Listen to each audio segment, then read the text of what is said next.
어떤 처지에서든 감사하여라. 감사하는 사람 또 유혹에 안 빠져요. 여러분들 북한에서 안 태어나고 남한에서 태어난 거 감사해요, 안 감사해요? 북한은요 정말로 굶어 죽어요. 굶어 죽어요. 평양 근교만 빼놓고 나머지는 다 굶어 죽는다고 보시면 돼요. 이제 겨울이 시작되면은요 이 사람들 뗄감이 없어요. 석유 석탄이 없기 때문에 자꾸 산에 나무 잘라다가 또 해요. 그리고 어떤 집은 작년에는요 그 뗄감조차도 없어서 밥도 못 해갖고 그대로 얼어 죽은 사람들도 많다는 거예요. 근데 우리는 얼마나 잘 먹고 잘 살아요. 감사해요, 안 감사해요? 감사해요. 여러분들 후쿠시마에서 안 태어나고 대한민국에서 태어난 거 감사해, 안 감사해?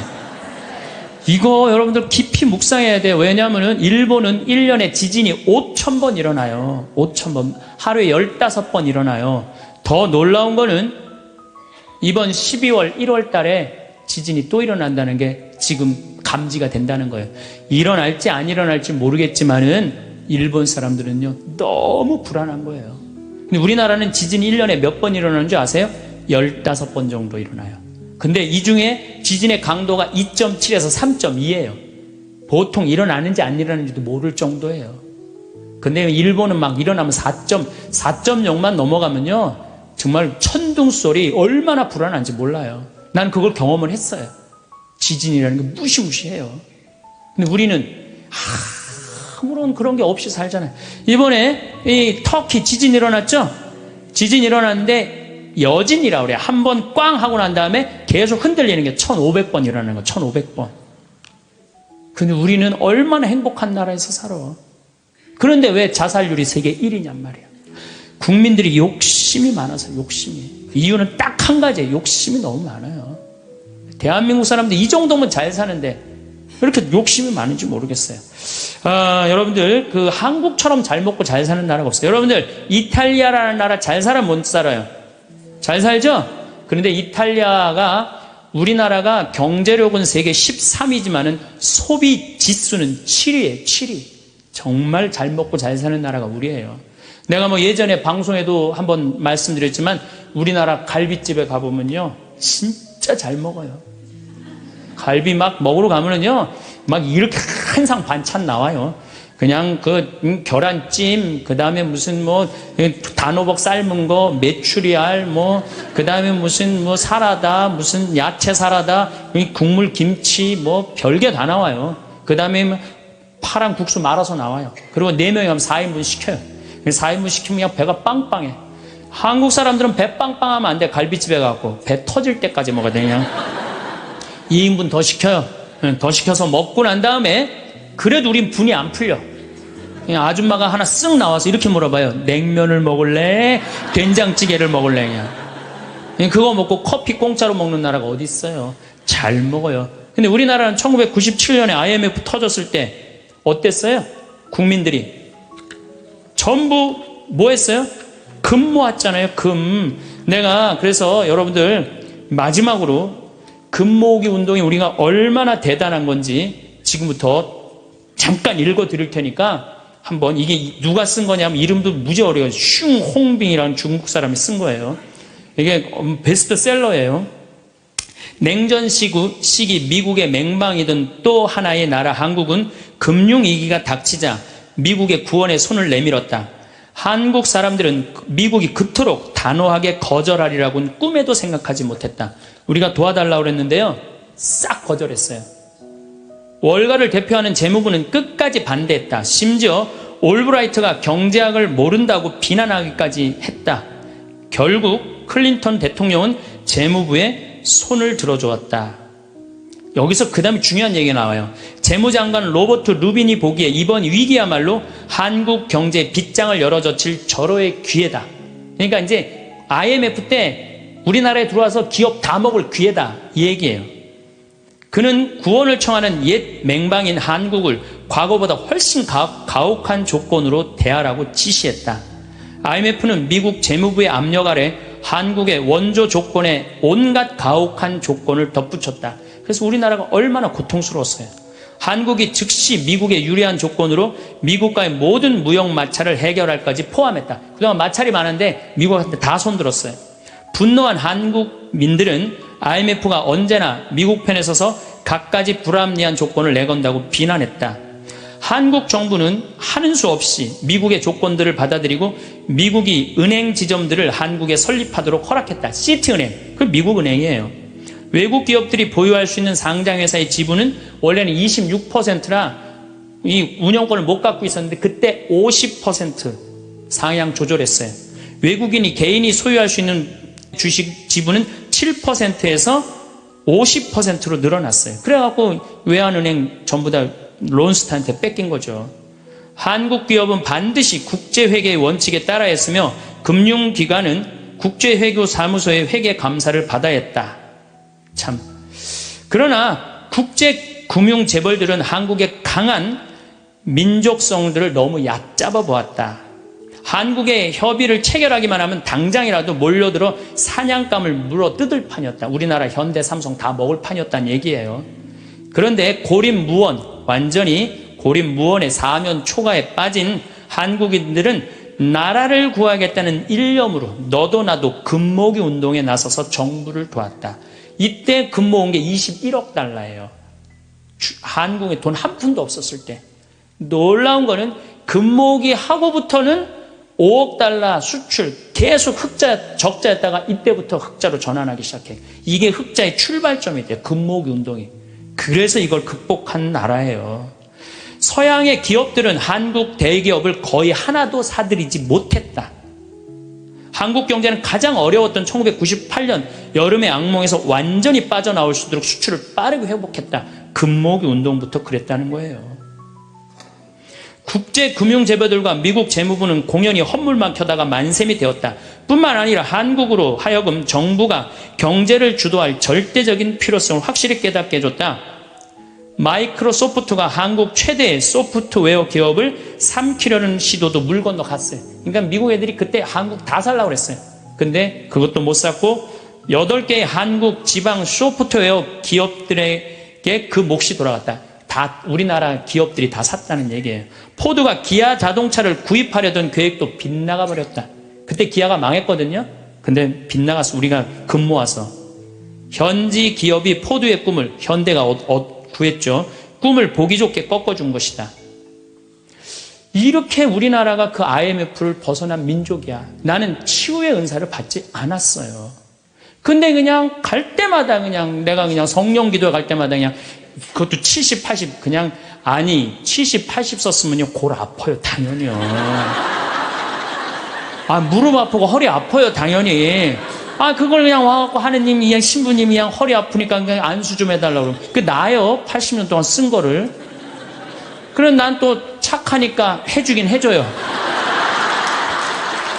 할머니 머리에 손을 얹고 아니 뭐 치유의 은사는 없으니까 머리에 손을 얹고 뭐라고 기도하냐면은 하느님 이 할머니 골이 아프답니다. 그런데 눌러줘요.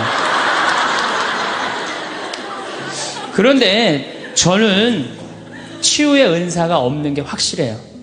우리 오홍진 신부님은 정말로 이 안수의 능력이 있으신 것 같아. 이쪽 쓰러진다, 이쪽 100명 막 쓰러지고 막 이쪽 쓰러진다. 2층 젊었을 땐 2층 쓰러진다, 2층 막 쓰러지고 그랬대요, 정말로. 근데 나는 그렇게 20년 동안 안수 기도를 했는데 쓰러진 사람이 한 명도 없어요. 아이 정말이에요, 정말. 쓰러진 사람 한 명도 없어요. 그리고 내가 안수 기도를 하면 누르면 내가 느껴요. 내 손에서 아무것도 안 나가는 게 느껴요. 누르고 있으면. 뭐가 나와야지 눌러줄 거 아니야. 뭐가 나와야지. 그래서 내가 3년 전부터 안수기도를 안 하는 거예요. 왜 안 하느냐면은 아무것도 안 나오는데 누르고 있는 나도 한심하고 또 아무것도 안 나오는데 머리에 디미는 교우들도 불쌍하고. 그러니까 서로 편안하자 이거예요. 우리가 하느님의 이 뜻대로 살아가고 악마의 유혹에 빠지지 않으려면은 돈에 대한 유혹, 명예에 대한 유혹, 권세에 대한 유혹, 하느님이 계실까 안 계실까에 대한 신앙에 대한 유혹, 이걸 빠지지 않으려면 우리는 항상 기쁘게 살아야 돼요.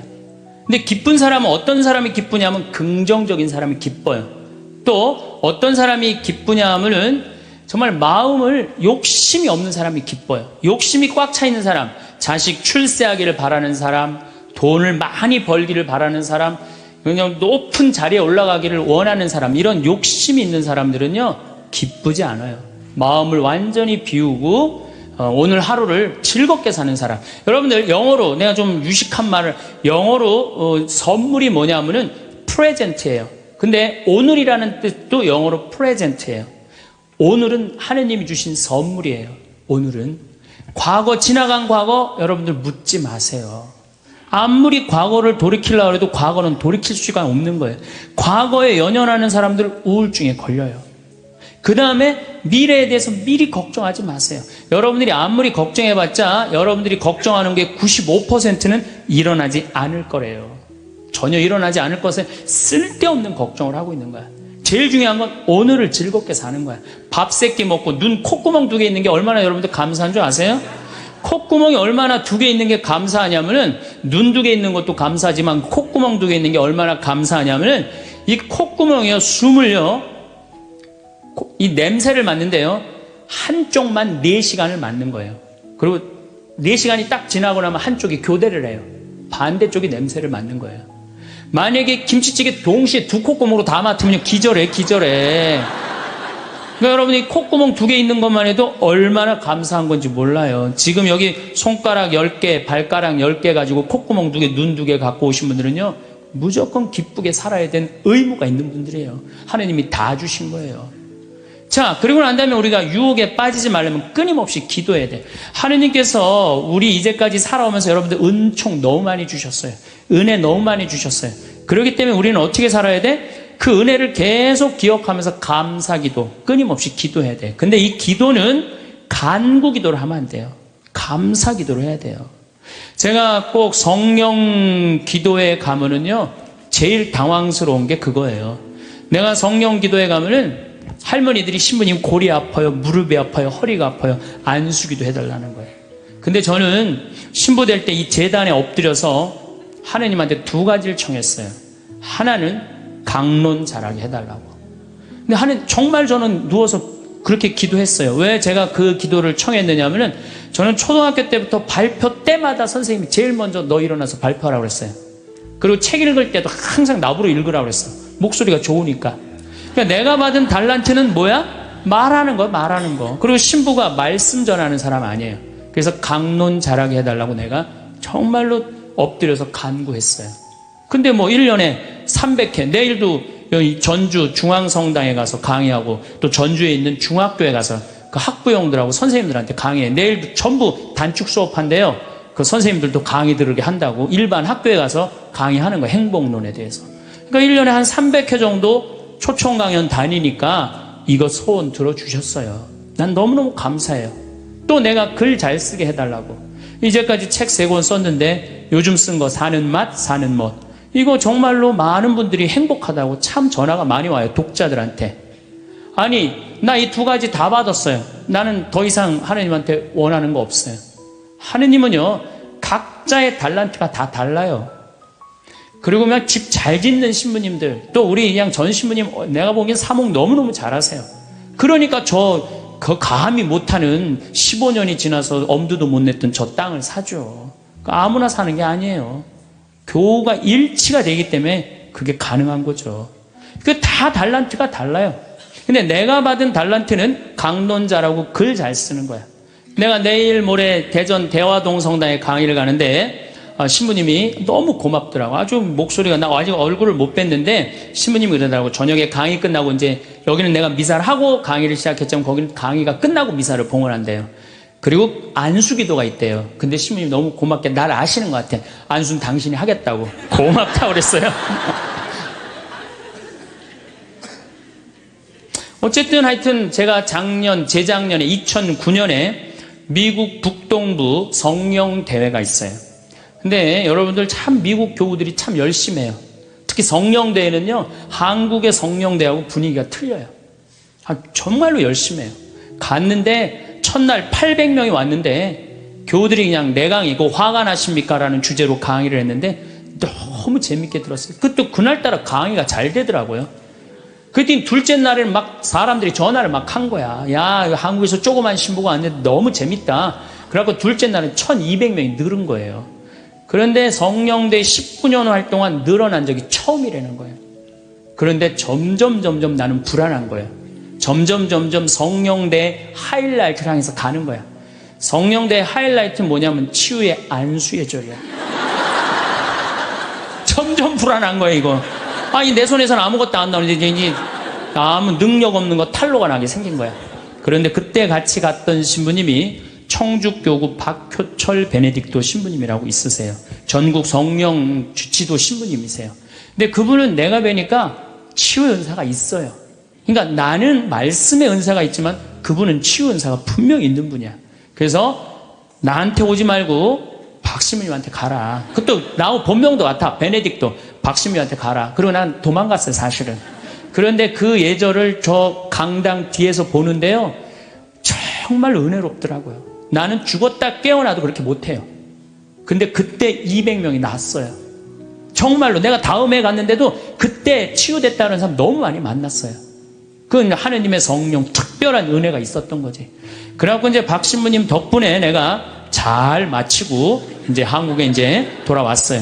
2010년이 됐는데 미국 북동부 성령대에서 또 전화가 왔어요. 올해 또 와달라는 거예요. 내가 화를 냈어요. 왜 자꾸 날 부르느냐. 그거 부담스럽거든요. 그거 굉장히 큰 대회니까. 아니 내 손에서 아무것도 안 나온다는데 왜 자꾸 부르느냐. 좀 이 손에서 능력 나오는 신부님들 불러라. 그랬더니 그 교우들이 위원들이 하는 말이 신부님 걱정하지 말라고. 신부님은 손에서 안 나오는 대신 입에서 나오니까 걱정하지 말라고.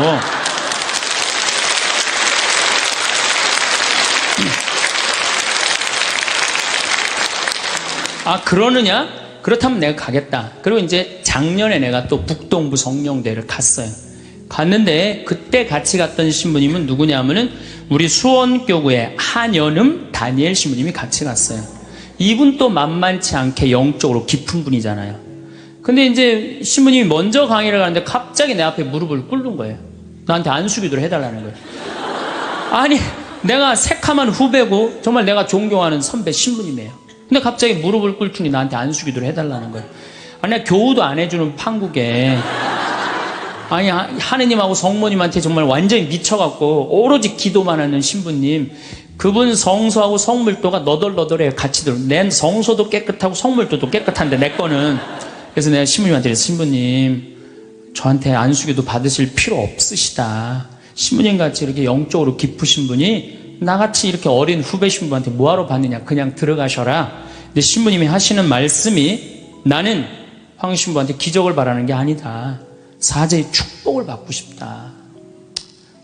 또 이것도 어떻게 안 해줄 수가 있어? 그래서 그냥 떨리는 마음으로 신부님 머리에 손을 얹었어요. 내가 깜짝 놀랐어요. 이게 내 손에서 안 나오다 보니까 신부님 머리에서 나오더라고.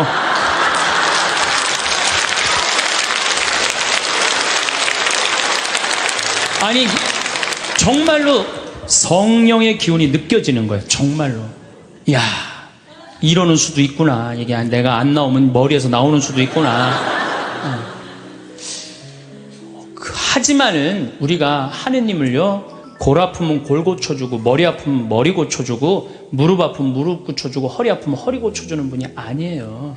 하느님은요 찬양 받으실 분이에요. 하느님은 영광 받으실 분이에요. 하느님 우리 심부름꾼 아니에요. 그것도 돈이나 많이 주면서 시키면 내가 몰라. 달랑 1,000원 주면서 뭘 그렇게 많이 시켜. 그러니까 자꾸 간구 기도를 하다 보면 어떤 유혹에 빠지느냐 하면은 여기가 아닌가 봐. 천군 보살한테 가는 거예요. 그래서 천주교 교우들이요 전보로 많이 다니는 거예요. 그래서 일단 찬양기도 감사기도 하는 교우들은요 하느님 의심하지 않아요. 그리고 얼마나 은혜로워요. 여러분들 이 공기 공짜로 마시고 태양 공짜로 햇빛 쬐고 이 땅 공짜로 밟고 다니고 얼마나 감사해. 눈 2개 콧구멍 2개 손가락 10개 발가락 10개 있으면 됐지. 주님께서 여러분과 함께 마음을 드높이 우리 주 하느님께 감사합시다. 말로는 맨날 마땅하고 옳은 일이래. 말로는 감사기도를 해야 된다는 거예요. 미사 내용 전체가 뭐냐면 감사기도예요. 감사기도. 그래서 여러분들 오늘 이후부터는 끊임없이 기도해야 되는데 어떤 기도를 해? 감사 기도를 해라. 감사 기도. 그리고 진정한 기도는요, 진정한 기도는 어떤 게 진정한 기도냐면은, 저도 그런 기도를 많이 드려요. 하느님, 내가 당신의 나라를 위해서, 당신의 하늘나라를 위해서, 당신의 정의를 위해서 내가 무슨 일을 했으면 좋겠습니까? 나를 어떻게 당신이 쓰실 생각을 갖고 있습니까? 이렇게 물어볼 때 하느님의 뜻을 헤아릴 수가 있는 거예요. 그러니까 성당에는 하느님 뜻을 실천하려고 나오는 거지, 하느님이 내 뜻을 실천하라고 성당에 나오는 게 절대 아니다. 근데 우리 많은 교우들은 그걸 착각하고 있는 거예요. 예수님도 마태오복음 그 산상설교의 5장, 6장, 7장에 뭐라고 그러셨어요?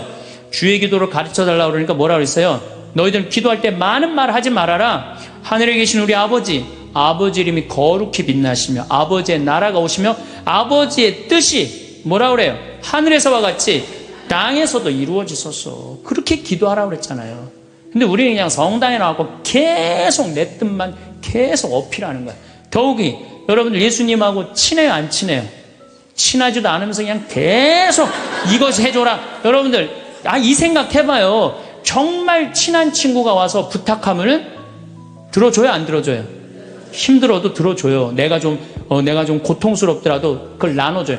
생전 본 적도 없는 친구가 와서 딱 오더니 1,000원 주더니, 야, 내가 정말로 필요한 게 있는데 나 좀 도와줘라. 도와주고 싶어요, 안 도와주고 싶어요? 도와주고 싶지가 않다는 거예요. 그래서 여러분들 기도는 뭐냐면 일단은 예수님하고 친구 되기 위해 하는 거예요. 예수님하고 대화하는 거예요. 대화를 해서 예수님, 당신이라면은 이 땅을 사겠습니까? 안 사겠습니까? 당신이라면은 지금은 무슨 요즘 그 제2금융권 막 이자 막 100%, 200%, 막 1000% 하는 사람들 있잖아요. 내가 만약에 예수님이라면 과연 그런 걸 할까? 그 사람도 얼마나 고통스러운데.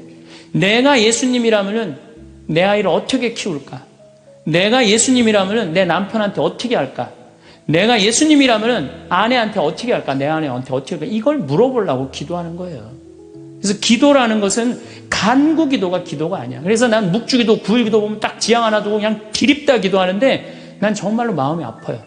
묵주기도는, 저는 요즘 묵주기도 드릴 때, 오늘도 내가 묵주기도 5단을 바치면서 연옥에 있는 영혼들 구원해달라고 기도했어요. 왜냐하면 성모님이요, 그렇게 기도하라고 그랬거든요.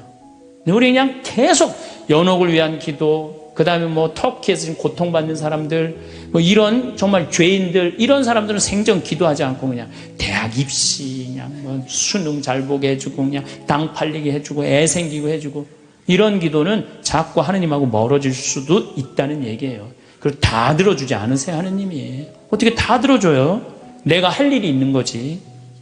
또 기도는 예수님의 말씀을 음미할 때 기도가 즐거워요. 예수님 묵상할 게 너무 많지 않아요? 예수님에 대해서 나는 예수님 말씀 중에 내 눈 속에 있는 들보는 보지 못하면서 남의 눈에 있는 티끌을 빼주려고 그러느냐. 자기 눈에는 들보는 못 보고 남의 눈에 티끌. 이거 내가 살아오면서 나도 그렇겠지만은 정말로 많이 봐요, 우리가. 그래서 나의 잘못, 나의 험, 나의 약점, 이거를 항상 볼 수 있도록 노력해야 되는데 우린 그런 걸 안 해요. 예수님 말씀 틀린 말 하나도 없어요. 사람이 안식을 위해서 있는 것이 아니라 안식일이 사람을 위해서 있는 것이다. 이것도 얼마나 멋있어요. 저는 요즘 오늘 국회 통과했다고 그러더라고요. FTA. 근데 난 판단이 안 서요. 왜냐하면 이거 FTA 누가 시작했냐면 노무현 대통령이 시작했어요. 그때는 한나라당이 쌍수를 들고 반대했어요. 그땐 이번에는 이명박 대통령 FTA 하니까 이번 민주당이 쌍수를 들고 반대했어. 나는 누가 옳은지 구분이 안 돼.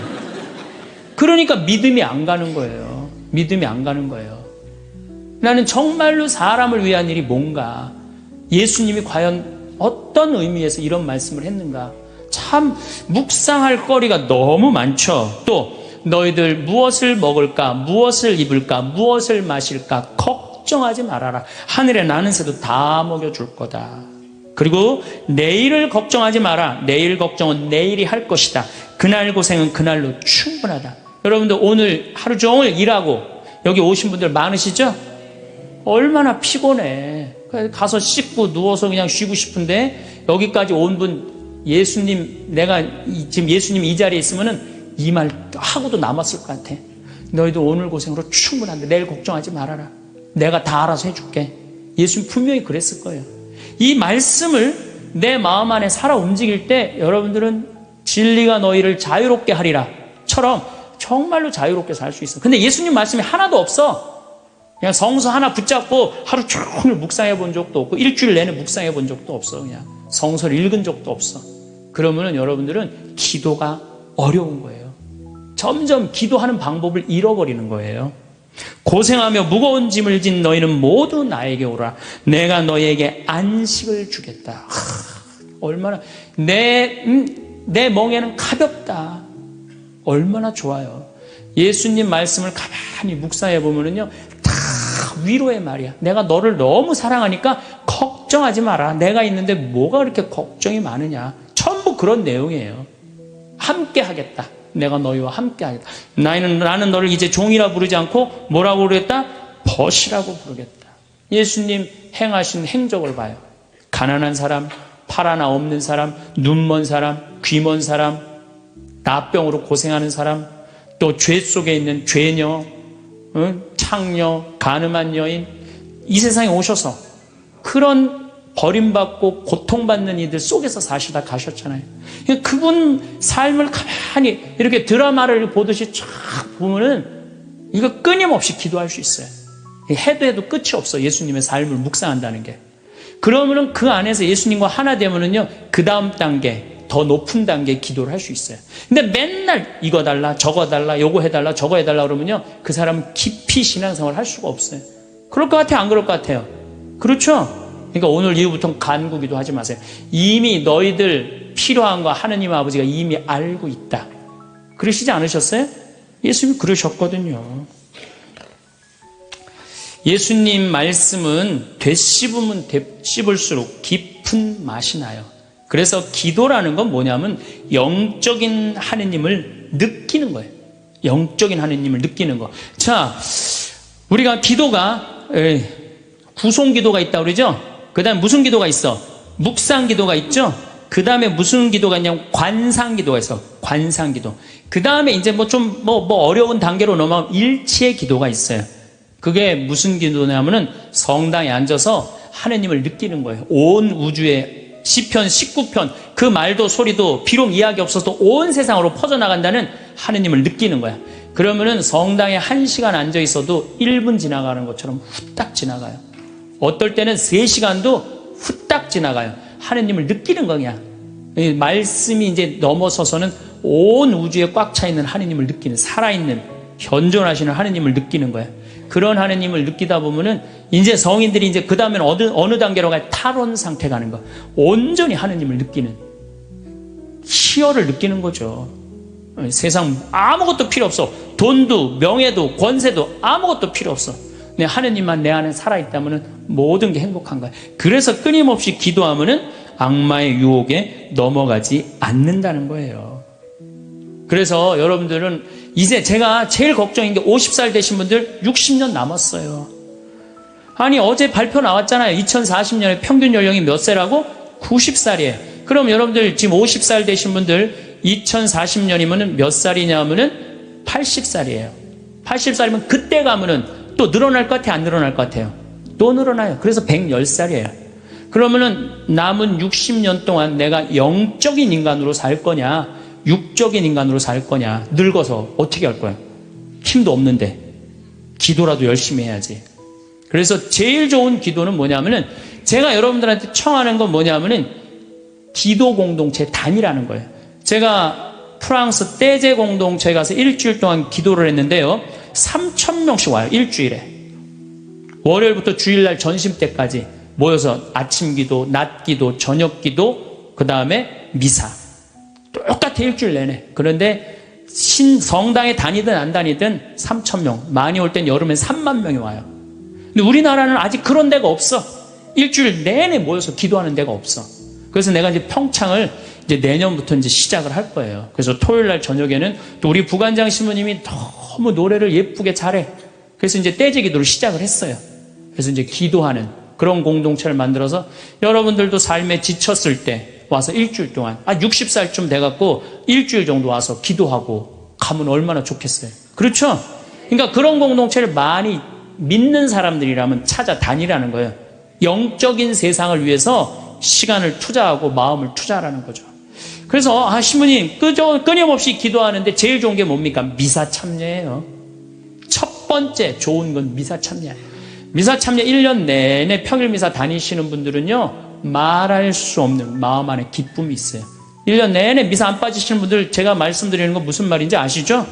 그 시간이 얼마나 좋아. 조용하고 이 성당 안이 얼마나 세상하고 완전히 단절된 거 아니야. 그 시간만은. 그리고 예수님하고 하나 되는 시간이잖아요. 그래서 아무리 힘들어도 직장 끝나고 난 다음에 가방 들고 와서 미사 참여하고 가는 사람들, 이 사람들은 제일 행복한 사람들이에요. 그래서 미사야말로 가장 완벽한 기도다. 그래서 여러분들 주일 미사 말할 것도 없고 평일 미사 시간 내서 오시면요, 하느님께서 이끌어 주셔요. 그 다음에 두 번째, 끊임없이 기도하는 방법 중에 하나는 성서 읽는 거예요. 제 경험에 의하면은 구약성서부터 신약성서 끝까지, 처음부터 끝까지 완전히 정독 5번만 하면은요, 이 세상 사는 길이 보여요. 하느님의 섭리가, 역사하심이 보여요. 그리고 어떻게 살아야 되는지 정말 마음에 진리가 흘러 넘쳐요. 그래서 성서를 읽어라. 성서를 정독을 해라. 맨날 그냥 불굴의 며느리, 뭐 이웃, 우리 집 여자들 이런 거 보지 마시고, 그 시간에 성서를 성서 안에는 보물이 꽉 차 있어요. 그래서 성서를 적어도 5번 정도 정독을 해라.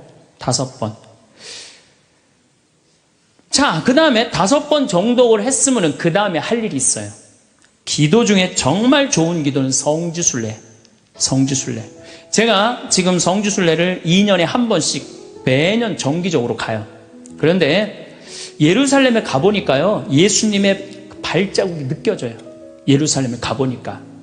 그리고 갈릴레아 가보니까 물고기가 밤에 얼마나 튀는지, 예수님 밤새 제자들이 물고기 잡는 거 보면서 참, 물고기 저쪽에서 튀는데 이쪽에서 막 한 것 같아 보니까, 그냥 예수님이 그 2000년 전에 행하셨던 말씀, 그게 다 살아 움직이는 거예요.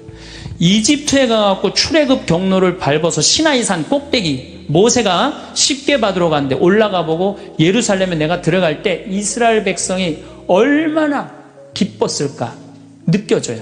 사도 바오로가 예수님 이제 다마스커스에서 회개하고 난 다음에 이 그리스, 터키 이거 전부 교회 세우러 7개, 필라델피아 교회 이런 교회들 전부 다 세우러 가는데 지난 2월 달에 갔다 왔거든요. 그냥 예수님이 그냥 막연하게 멀리 느껴지는 게 아니라 예수님이 살아 움직이는 거예요. 그래서 여러분들 성지순례 참 중요한 거. 물론 우리나라 안에도 좋은 성지들이 너무 많아요. 우리 성인들이 얼마나 예수님을 사랑했는지. 그 시간 되면은 돈 모아서 제일 남는 거, 가장 적은 돈으로 가장 최고의 효과를 낼 수 있는 건 성지순례. 그래서 예루살렘 한 번은 갔다 오라는 거예요. 예루살렘. 나는 아직까지 하느님 20년, 30년 믿으면서 예루살렘, 베틀레헴, 나자렛 한 번도 아직 갔다 온 적이 없다. 한번 손 들어보세요. 내가 절대 욕 안 할 테니까 한번 손 들어보세요. 손 들어. 한 번도 안 갔다 왔다. 손 들어보세요. 자, 이 사람들 이거 회개해야 되는 사람들이에요. 자, 여러분들 이 세상에 한 번 오셨어. 내가 하느님을 믿어. 하느님을 믿는데 예수님이 활동하고 가신데 한 번 좀 가보고 싶지 않아요? 그럼 지금부터 개 모으세요. 개 모으셔갖고, 나는 우리 여의도 순복음교회가 한 번 거기 성주순례를 갔는데 몇 명이 한 3,000명이 갔다. 3,000명. 3,000명이. 여러분들도 우리 능평성당 내가 있을 때 어른들 700명 갔잖아요. 한번 한 2년 개 모아갖고 우리 전 신부님이랑 한번 1,000명 한번 쫙 한번 가봐요. 그럼 아마 일대 너무 은혜를 많이 받을 거예요. 그 은혜는 마치 이스라엘 백성이 에집트를 200만 명이 200명 그건 뻥이겠지만은 어쨌든 하여튼 가듯이 그런 뜨거움을 아마 느끼실 거예요. 저는 그래서 우리가 끊임없이 기도하는데 정말 좋은 거는 성지순례다. 돈 모아서 성지순례 가라. 다시 한번 말씀드리지만 재물은 쓴 것만 재물이에요. 쓴 것만 내 재물이에요. 제가 지난번에 산호세 강의를 갔는데 나를 비행장에 데려다 준 자매가 하나 있어요. 친구가 5억을 떼어먹고 갔대요. 재산이 싹 날아갔대요. 근데 유일하게 자기가 아깝지 않았던 거, 성지순례 간 것만 아깝지 않더래요. 그거 갔다 오기를 얼마나 잘했는지, 성지순례 때마다 갔다 온 게 그것만 자기 마음 안에 살아 움직이더래요. 여러분들도 나중에 이 돈 저 돈 떼어먹고 땅 치고 통곡하지 말고 미리 지금 돈 모아서 성지순례 갔다 오십시오. 그리고 묵주기도 우리가 가장 쉽게 할 수 있는 기도예요. 누워서도 할 수 있고, 뭐 반신욕하면서도 할 수 있고, 걸어가면서도 할 수 있고. 묵주기도도 성모님 말씀대로 죄인들의 회개를 위해서, 영혼들의 고통 덜어주기 위해서, 그 기도가 저는 묵주기도 중에 가장 아름다운 기도라고 생각을 해요. 그래서 우리의 기도를 불쌍한 영혼들이 많이 기다리고 있으니까 그런 지향을 두고 그냥 수능 잘 보게 해주고 애 생기게 해주고 월세 나가게 해주고 땅 팔리게 해주고 그런 기도하지 마시고, 이렇게 끊임없이 기도하는 사람은요 악마의 유혹에 빠질 시간이 있겠어요 없겠어요? 당연히 없어요. 당연히. 자, 그 다음에 어떤 처지에서든 감사하여라. 감사하는 사람 또 유혹에 안 빠져요. 여러분들 북한에서 안 태어나고 남한에서 태어난 거 감사해요 안 감사해요? 북한은요 정말로 굶어 죽어요. 평양 근교만 빼놓고 나머지는 다 굶어 죽는다고 보시면 돼요. 이제 겨울이 시작되면은요 이 사람들 뗄감이 없어요. 석유 석탄이 없기 때문에 자꾸 산에 나무 잘라다가 또 해요. 그리고 어떤 집은 작년에는요 그 뗄감조차도 없어서 밥도 못 해갖고 그대로 얼어 죽은 사람들도 많다는 거예요. 근데 우리는 얼마나 잘 먹고 잘 살아요. 일본에 가고 내가 회 정식 시켰는데 회가 딱 2점 나왔어요. 이게 맛백인가 보다 그러고 홀딱 먹었어요. 아무리 기다려도 회가 안 나와요. 왜 안 나오냐니까 그게 다라는 거예요. 우리나라는 횟집에 가면 뭐부터 나와요? 씻기다시 나오죠? 개불, 멍게, 해삼, 전복, 낙지, 꽁치 소금에 구운 거, 미역국, 조개탕, 별게 다 나와요. 그리고 그냥 또 회가 나오면 그냥 한 50점 나와요. 배는 꽉 찼는데 50점이 또 나와. 어떻게? 먹는 방법이 있어요. 상추에다가 회를 올려요. 그 다음에 마늘하고 고추하고 된장을 찍어갖고 상추를 동그랗게 말아요. 그 다음에 목구멍으로 밀어 넣는 거예요. 보면 계속 목구멍까지 찼어. 그래도 분이 안 풀려. 어떻게 하느냐 하면은 매운탕 또 시켜 밥 한 그릇 또 해갖고. 그런데도 왜 자살률이 세계 1위냔 말이에요. 왜 15,400명이 죽냔 말이에요. 1년에 하루에 42명씩 자살을 하냔 말이에요. 왜? 1시간에 2명씩 지금 뛰어내려서 죽고 있어요. 우리나라에. 욕심이 너무 많아서 그래요. 이 정도면 잘 살지 않아요? 이 정도면 잘 살지 않아요? 여러분들, 우리 여기 할머니들 1959년에 우리나라가 UN 120개 국가 중에 GNP가 몇 위였느냐면 119위였어요. 1959년에. 꼴등이야, 꼴등.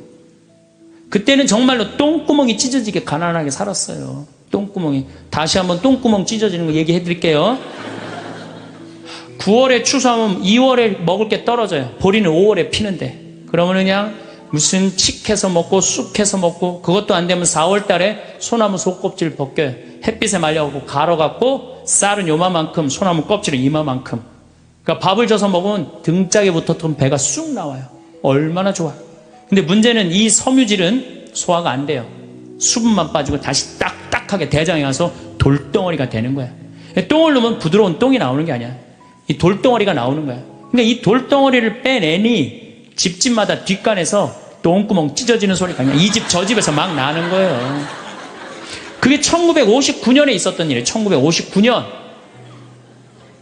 그런데 불과 60년 만에 이렇게 잘 살 수가 없어요. 이렇게 잘 살 수가 없어요. 여러분들, 저는 요즘 그리스 보면서요, 정말로 내가 대한민국 사람이라는 게 얼마나 자랑스러운지 몰라요. 그리스라는 나라는 지금 BC 526조에 BC 526조. 그런데 이거 그리스라는 나라 우리나라보다 훨씬 못 살아요. 우리나라보다 30이야. 경제 규모가 3분의 1밖에 안 되는 나라예요. 그리스라는 나라가. 그런데 이 나라가 전부 빚 갖고 사는 거, 빚 갖고. 애 셋 낳으면 일 안 해도 돼. 애 셋 낳으면 다 우유값까지 다 나와요. 양육비 다 나와. 대학 들어가갖고 뭐 3년 4년 뭐 1학년 다니다가 2학년 다니기 싫어하고 10년 후에 들어가면 그때도 공짜야. 끝날 때까지 공짜야. 뭐 갖고 빚 갖고. 그래갖고 좀 이제 이 빚이 이렇게 나라 빚이 많으니 허리띠 좀 졸라 매자 그랬더니 내 연금은 못 깎는다. 맨날 데모하는 거예요. 그 다음에 막 정부 기관에 그냥 저기 막 전기 끊고. 그게 저러고 있는 거예요. 지금 아직도. 아니 정치를 보면은 사회를 보면 한국이 현찮다고 그래. 내가 보기에는 한국이 대단한데 얼마 대단해. 그리스하고 우리나라하고 정반대 아니에요. 그래서 이 IMF를 넘어서서 지금 이렇게 우리가 전 세계가 지금 금융위기를 겪고 있잖아요. 지금 그리스, 이탈리아, 스페인, 프랑스 다 무너지고 있잖아요. 근데 우리나라는 아직도 경쟁력이 있다는 거예요. 이렇게 대단한 사람들이 모여 살아갖고 우리나라 이름이 대한민국이에요.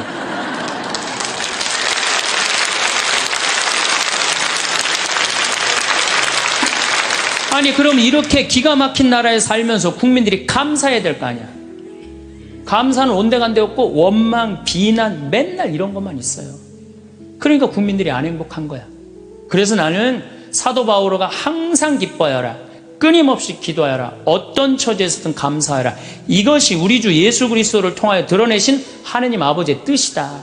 그러니까 여러분들 신앙생활하는 사람은요. 어떻게 해야 돼? 항상 기뻐하고 끊임없이 기도하고 어떤 처지에서든 감사해야 되는데 대한민국 처지는 괜찮다. 지켜나가라.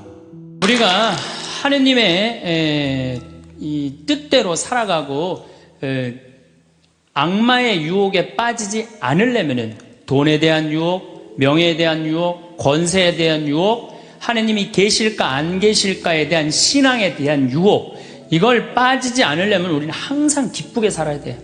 근데 기쁜 사람은 어떤 사람이 기쁘냐면 긍정적인 사람이 기뻐요.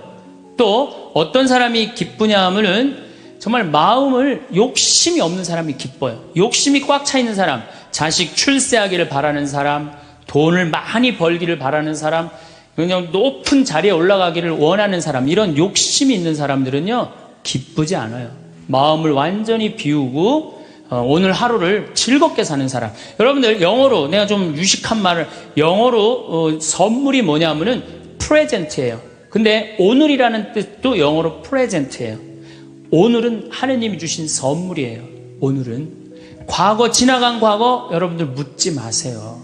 아무리 과거를 돌이키려고 해도 과거는 돌이킬 수가 없는 거예요. 과거에 연연하는 사람들 우울증에 걸려요.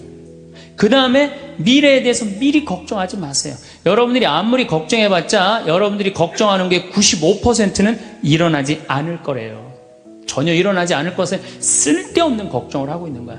제일 중요한 건 오늘을 즐겁게 사는 거야. 밥 3끼 먹고 눈 콧구멍 2개 있는 게 얼마나 여러분들 감사한 줄 아세요? 콧구멍이 얼마나 2개 있는 게 감사하냐면은 눈 2개 있는 것도 감사하지만 콧구멍 2개 있는 게 얼마나 감사하냐면은 이 콧구멍이요 숨을요 이 냄새를 맡는데요 한쪽만 4시간을 맡는 거예요. 그리고 4시간이 딱 지나고 나면 한쪽이 교대를 해요. 반대쪽이 냄새를 맡는 거예요. 만약에 김치찌개 동시에 2 콧구멍으로 다 맡으면 기절해. 그러니까 여러분이 콧구멍 2개 있는 것만 해도 얼마나 감사한 건지 몰라요. 지금 여기 손가락 10개, 발가락 10개 가지고 콧구멍 2개, 눈 2개 갖고 오신 분들은요 무조건 기쁘게 살아야 되는 의무가 있는 분들이에요. 하느님이 다 주신 거예요. 자, 그리고 난 다음에 우리가 유혹에 빠지지 말려면 끊임없이 기도해야 돼. 하느님께서 우리 이제까지 살아오면서 여러분들 은총 너무 많이 주셨어요. 은혜 너무 많이 주셨어요.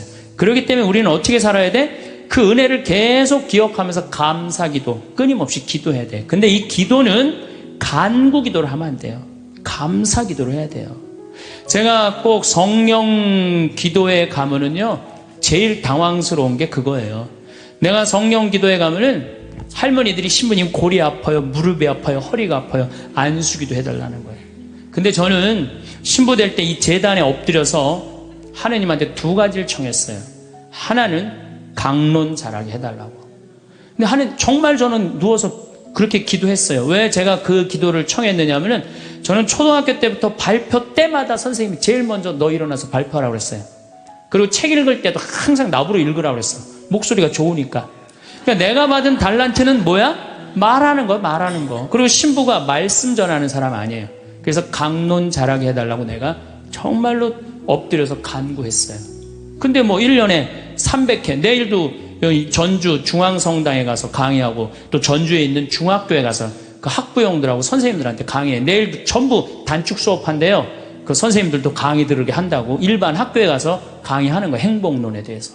그러니까 1년에 한 300회 정도 초청 강연 다니니까 이거 소원 들어주셨어요. 난 너무너무 감사해요. 또 내가 글 잘 쓰게 해달라고. 이제까지 책 3권 썼는데 요즘 쓴 거 사는 맛, 사는 멋. 이거 정말로 많은 분들이 행복하다고 참 전화가 많이 와요. 독자들한테. 아니, 나 이 2가지 다 받았어요. 나는 더 이상 하느님한테 원하는 거 없어요. 하느님은요, 각자의 달란트가 다 달라요. 그리고 그냥 집 잘 짓는 신부님들, 또 우리 그냥 전 신부님, 내가 보기엔 사목 너무너무 잘하세요. 그러니까 그 감히 못하는 15년이 지나서 엄두도 못 냈던 저 땅을 사죠. 아무나 사는 게 아니에요. 교우가 일치가 되기 때문에 그게 가능한 거죠. 그 다 달란트가 달라요. 근데 내가 받은 달란트는 강론자라고 글 잘 쓰는 거야. 내가 내일 모레 대전 대화동 성당에 강의를 가는데 신부님이 너무 고맙더라고. 아주 목소리가, 나 아직 얼굴을 못 뵀는데 신부님이 그러더라고. 저녁에 강의 끝나고 이제 여기는 내가 미사를 하고 강의를 시작했지만 거기는 강의가 끝나고 미사를 봉헌한대요. 그리고 안수기도가 있대요. 근데 신부님이 너무 고맙게 날 아시는 것 같아. 안수는 당신이 하겠다고. 고맙다고 그랬어요. 어쨌든 하여튼 제가 재작년에 2009년에 미국 북동부 성령대회가 있어요. 근데 여러분들 참 미국 교우들이 참 열심히 해요. 특히 성령대회는요, 한국의 성령대회하고 분위기가 틀려요. 정말로 열심히 해요. 갔는데 첫날 800명이 왔는데 교우들이 그냥 내 강의, 그 화가 나십니까? 라는 주제로 강의를 했는데 너무 재밌게 들었어요. 또 그날따라 강의가 잘 되더라고요. 그랬더니 둘째 날에는 막 사람들이 전화를 막 한 거야. 야, 한국에서 조그만 신부가 왔는데 너무 재밌다. 그래갖고 둘째 날은 1200명이 늘은 거예요. 그런데 성령대 19년 활동한 늘어난 적이 처음이라는 거예요. 그런데 점점 나는 불안한 거예요. 점점 성령대 하이라이트를 향해서 가는 거야. 성령대 하이라이트는 뭐냐면 치유의 안수의 절이야. 점점 불안한 거야, 이거. 아니, 내 손에서는 아무것도 안 나오는데 이제 아무 능력 없는 거 탈로가 나게 생긴 거야. 그런데 그때 같이 갔던 신부님이 청주교구 박효철 베네딕토 신부님이라고 있으세요. 전국 성령 주치도 신부님이세요. 근데 그분은 내가 뵈니까 치유 은사가 있어요. 그러니까 나는 말씀의 은사가 있지만 그분은 치유 은사가 분명히 있는 분이야. 그래서 나한테 오지 말고 박신부님한테 가라. 그것도 나하고 본명도 같아. 베네딕토. 박신부님한테 가라. 그리고 난 도망갔어요, 사실은. 그런데 그 예절을 저 강당 뒤에서 보는데요, 정말 은혜롭더라고요. 나는 죽었다 깨어나도 그렇게 못해요. 근데 그때 200명이 났어요. 정말로 내가 다음에 갔는데도 그때 치유됐다는 사람 너무 많이 만났어요. 그건 하느님의 성령 특별한 은혜가 있었던 거지. 그래갖고 이제 박신부님 덕분에 내가 잘 마치고 이제 한국에 이제 돌아왔어요. 2010년이 됐는데 미국 북동부 성령대에서 또 전화가 왔어요. 올해 또 와달라는 거예요. 내가 화를 냈어요. 왜 자꾸 날 부르느냐. 그거 부담스럽거든요. 그거 굉장히 큰 대회니까. 아니, 내 손에서 아무것도 안 나온다는데 왜 자꾸 부르느냐. 좀 이 손에서 능력 나오는 신부님들 불러라. 그랬더니 그 교우들이 위원들이 하는 말이 신부님 걱정하지 말라고. 신부님은 손에서 안 나오는 대신 입에서 나오니까 걱정하지 말라고.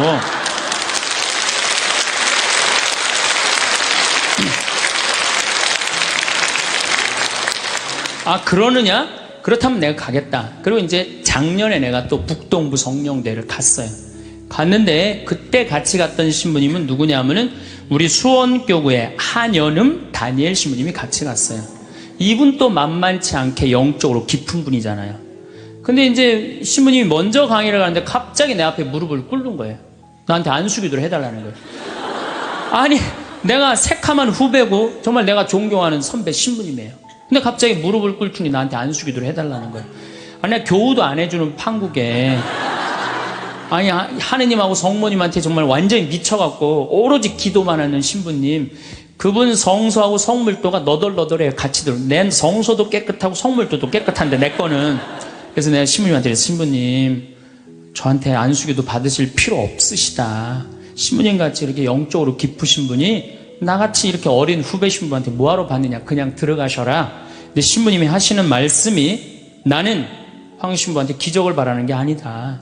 사제의 축복을 받고 싶다. 또 이거 또 어떻게 안 해줄 수가 있어? 그래서 그냥 떨리는 마음으로 신부님 머리에 손을 얹었어요. 근데 내가 깜짝 놀랐어요. 이게 내 손에서 안 나오다 보니까 신부님 머리에서 나오더라고.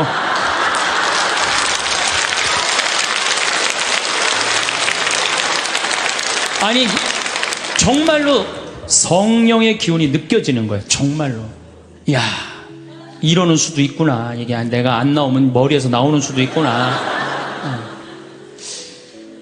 하지만은 우리가 하느님을요, 골 아프면 골 고쳐주고, 머리 아프면 머리 고쳐주고, 무릎 아프면 무릎 고쳐주고, 허리 아프면 허리 고쳐주는 분이 아니에요. 하느님은요, 찬양 받으실 분이에요.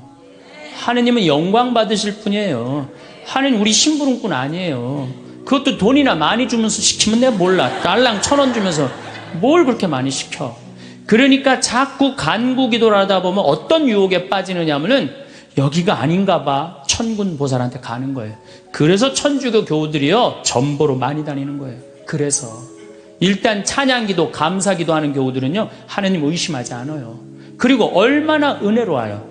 여러분들 이 공기 공짜로 만드시고, 태양 공짜로 햇빛 쬐고, 이 땅 공짜로 밟고 다니고, 얼마나 감사해. 눈 2개, 콧구멍 2개, 손가락 10개, 발가락 10개 있으면 됐지. 주님께서 여러분과 함께 마음을 드높이 우리 주 하느님께 감사합시다.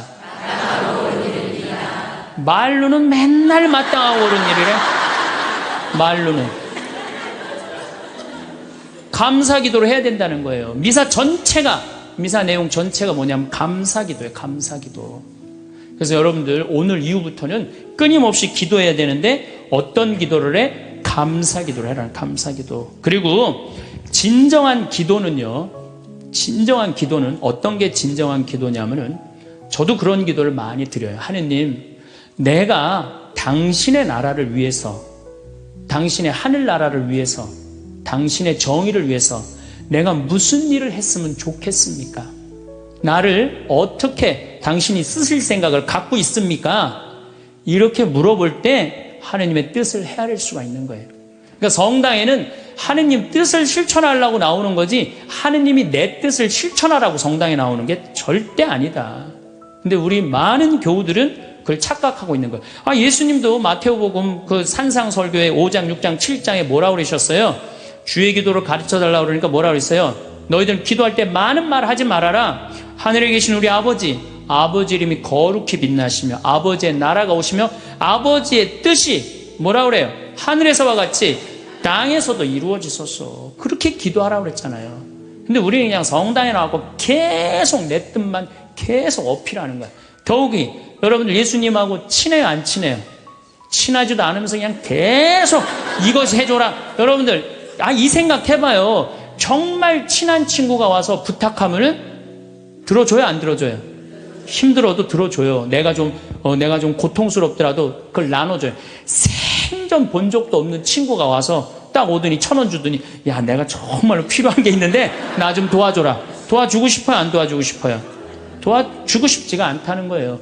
그래서 여러분들 기도는 뭐냐면 일단은 예수님하고 친구 되기 위한 거예요. 예수님하고 대화하는 거예요. 대화를 해서 예수님, 당신이라면은 이 땅을 사겠습니까? 안 사겠습니까? 당신이라면은 지금은 무슨 요즘 그 제2금융권 막 이자 막 100%, 200%, 막 1000% 하는 사람들 있잖아요. 내가 만약에 예수님이라면 과연 그런 걸 할까? 그 사람도 얼마나 고통스러운데. 내가 예수님이라면은 내 아이를 어떻게 키울까? 내가 예수님이라면은 내 남편한테 어떻게 할까? 내가 예수님이라면은 아내한테 어떻게 할까? 내 아내한테 어떻게 할까? 이걸 물어보려고 기도하는 거예요. 그래서 기도라는 것은 간구 기도가 기도가 아니야. 그래서 난 묵주기도, 구일기도 보면 딱 지향 하나 두고 그냥 기립다 기도하는데 난 정말로 마음이 아파요. 묵주기도는, 저는 요즘 묵주기도 드릴 때, 오늘도 내가 묵주기도 5단을 바치면서 연옥에 있는 영혼들 구원해달라고 기도했어요. 왜냐하면 성모님이요, 그렇게 기도하라고 그랬거든요. 우리 그냥 계속 연옥을 위한 기도, 그 다음에 뭐 터키에서 지금 고통받는 사람들, 뭐 이런 정말 죄인들, 이런 사람들은 생전 기도하지 않고 그냥 대학 입시, 그냥 뭐 수능 잘 보게 해주고, 그냥 당 팔리게 해주고, 애 생기고 해주고, 이런 기도는 자꾸 하느님하고 멀어질 수도 있다는 얘기예요. 그걸 다 들어주지 않으세요, 하느님이. 어떻게 다 들어줘요? 내가 할 일이 있는 거지. 또 기도는 예수님의 말씀을 음미할 때 기도가 즐거워요. 예수님 묵상할 게 너무 많지 않아요? 예수님에 대해서 나는 예수님 말씀 중에 내 눈 속에 있는 들보는 보지 못하면서 남의 눈에 있는 티끌을 빼주려고 그러느냐. 자기 눈에는 들보는 못 보고 남의 눈에 티끌. 이거 내가 살아오면서 나도 그렇겠지만은 정말로 많이 봐요, 우리가. 그래서 나의 잘못, 나의 험, 나의 약점, 이거를 항상 볼 수 있도록 노력해야 되는데 우린 그런 걸 안 해요. 예수님 말씀 틀린 말 하나도 없어요. 사람이 안식을 위해서 있는 것이 아니라 안식일이 사람을 위해서 있는 것이다. 이것도 얼마나 멋있어요. 저는 요즘 오늘 뭐 국회 통과했다고 그러더라고요. FTA. 근데 난 판단이 안 서요. 왜냐하면 이거 FTA 누가 시작했냐면 노무현 대통령이 시작했어요. 그때는 한나라당이 쌍수를 들고 반대했어요. 그때 이번에는 이명박 대통령 FTA 하니까 이번 민주당이 쌍수를 들고 반대했어. 나는 누가 옳은지 구분이 안 돼. 그러니까 믿음이 안 가는 거예요. 믿음이 안 가는 거예요. 나는 정말로 사람을 위한 일이 뭔가, 예수님이 과연 어떤 의미에서 이런 말씀을 했는가, 참 묵상할 거리가 너무 많죠. 또 너희들 무엇을 먹을까, 무엇을 입을까, 무엇을 마실까 걱정하지 말아라. 하늘에 나는 새도 다 먹여줄 거다. 그리고 내일을 걱정하지 마라. 내일 걱정은 내일이 할 것이다. 그날 고생은 그날로 충분하다. 여러분들 오늘 하루 종일 일하고 여기 오신 분들 많으시죠? 얼마나 피곤해. 가서 씻고 누워서 그냥 쉬고 싶은데 여기까지 온 분, 예수님, 내가 지금 예수님 이 자리에 있으면은 이 말 하고도 남았을 것 같아.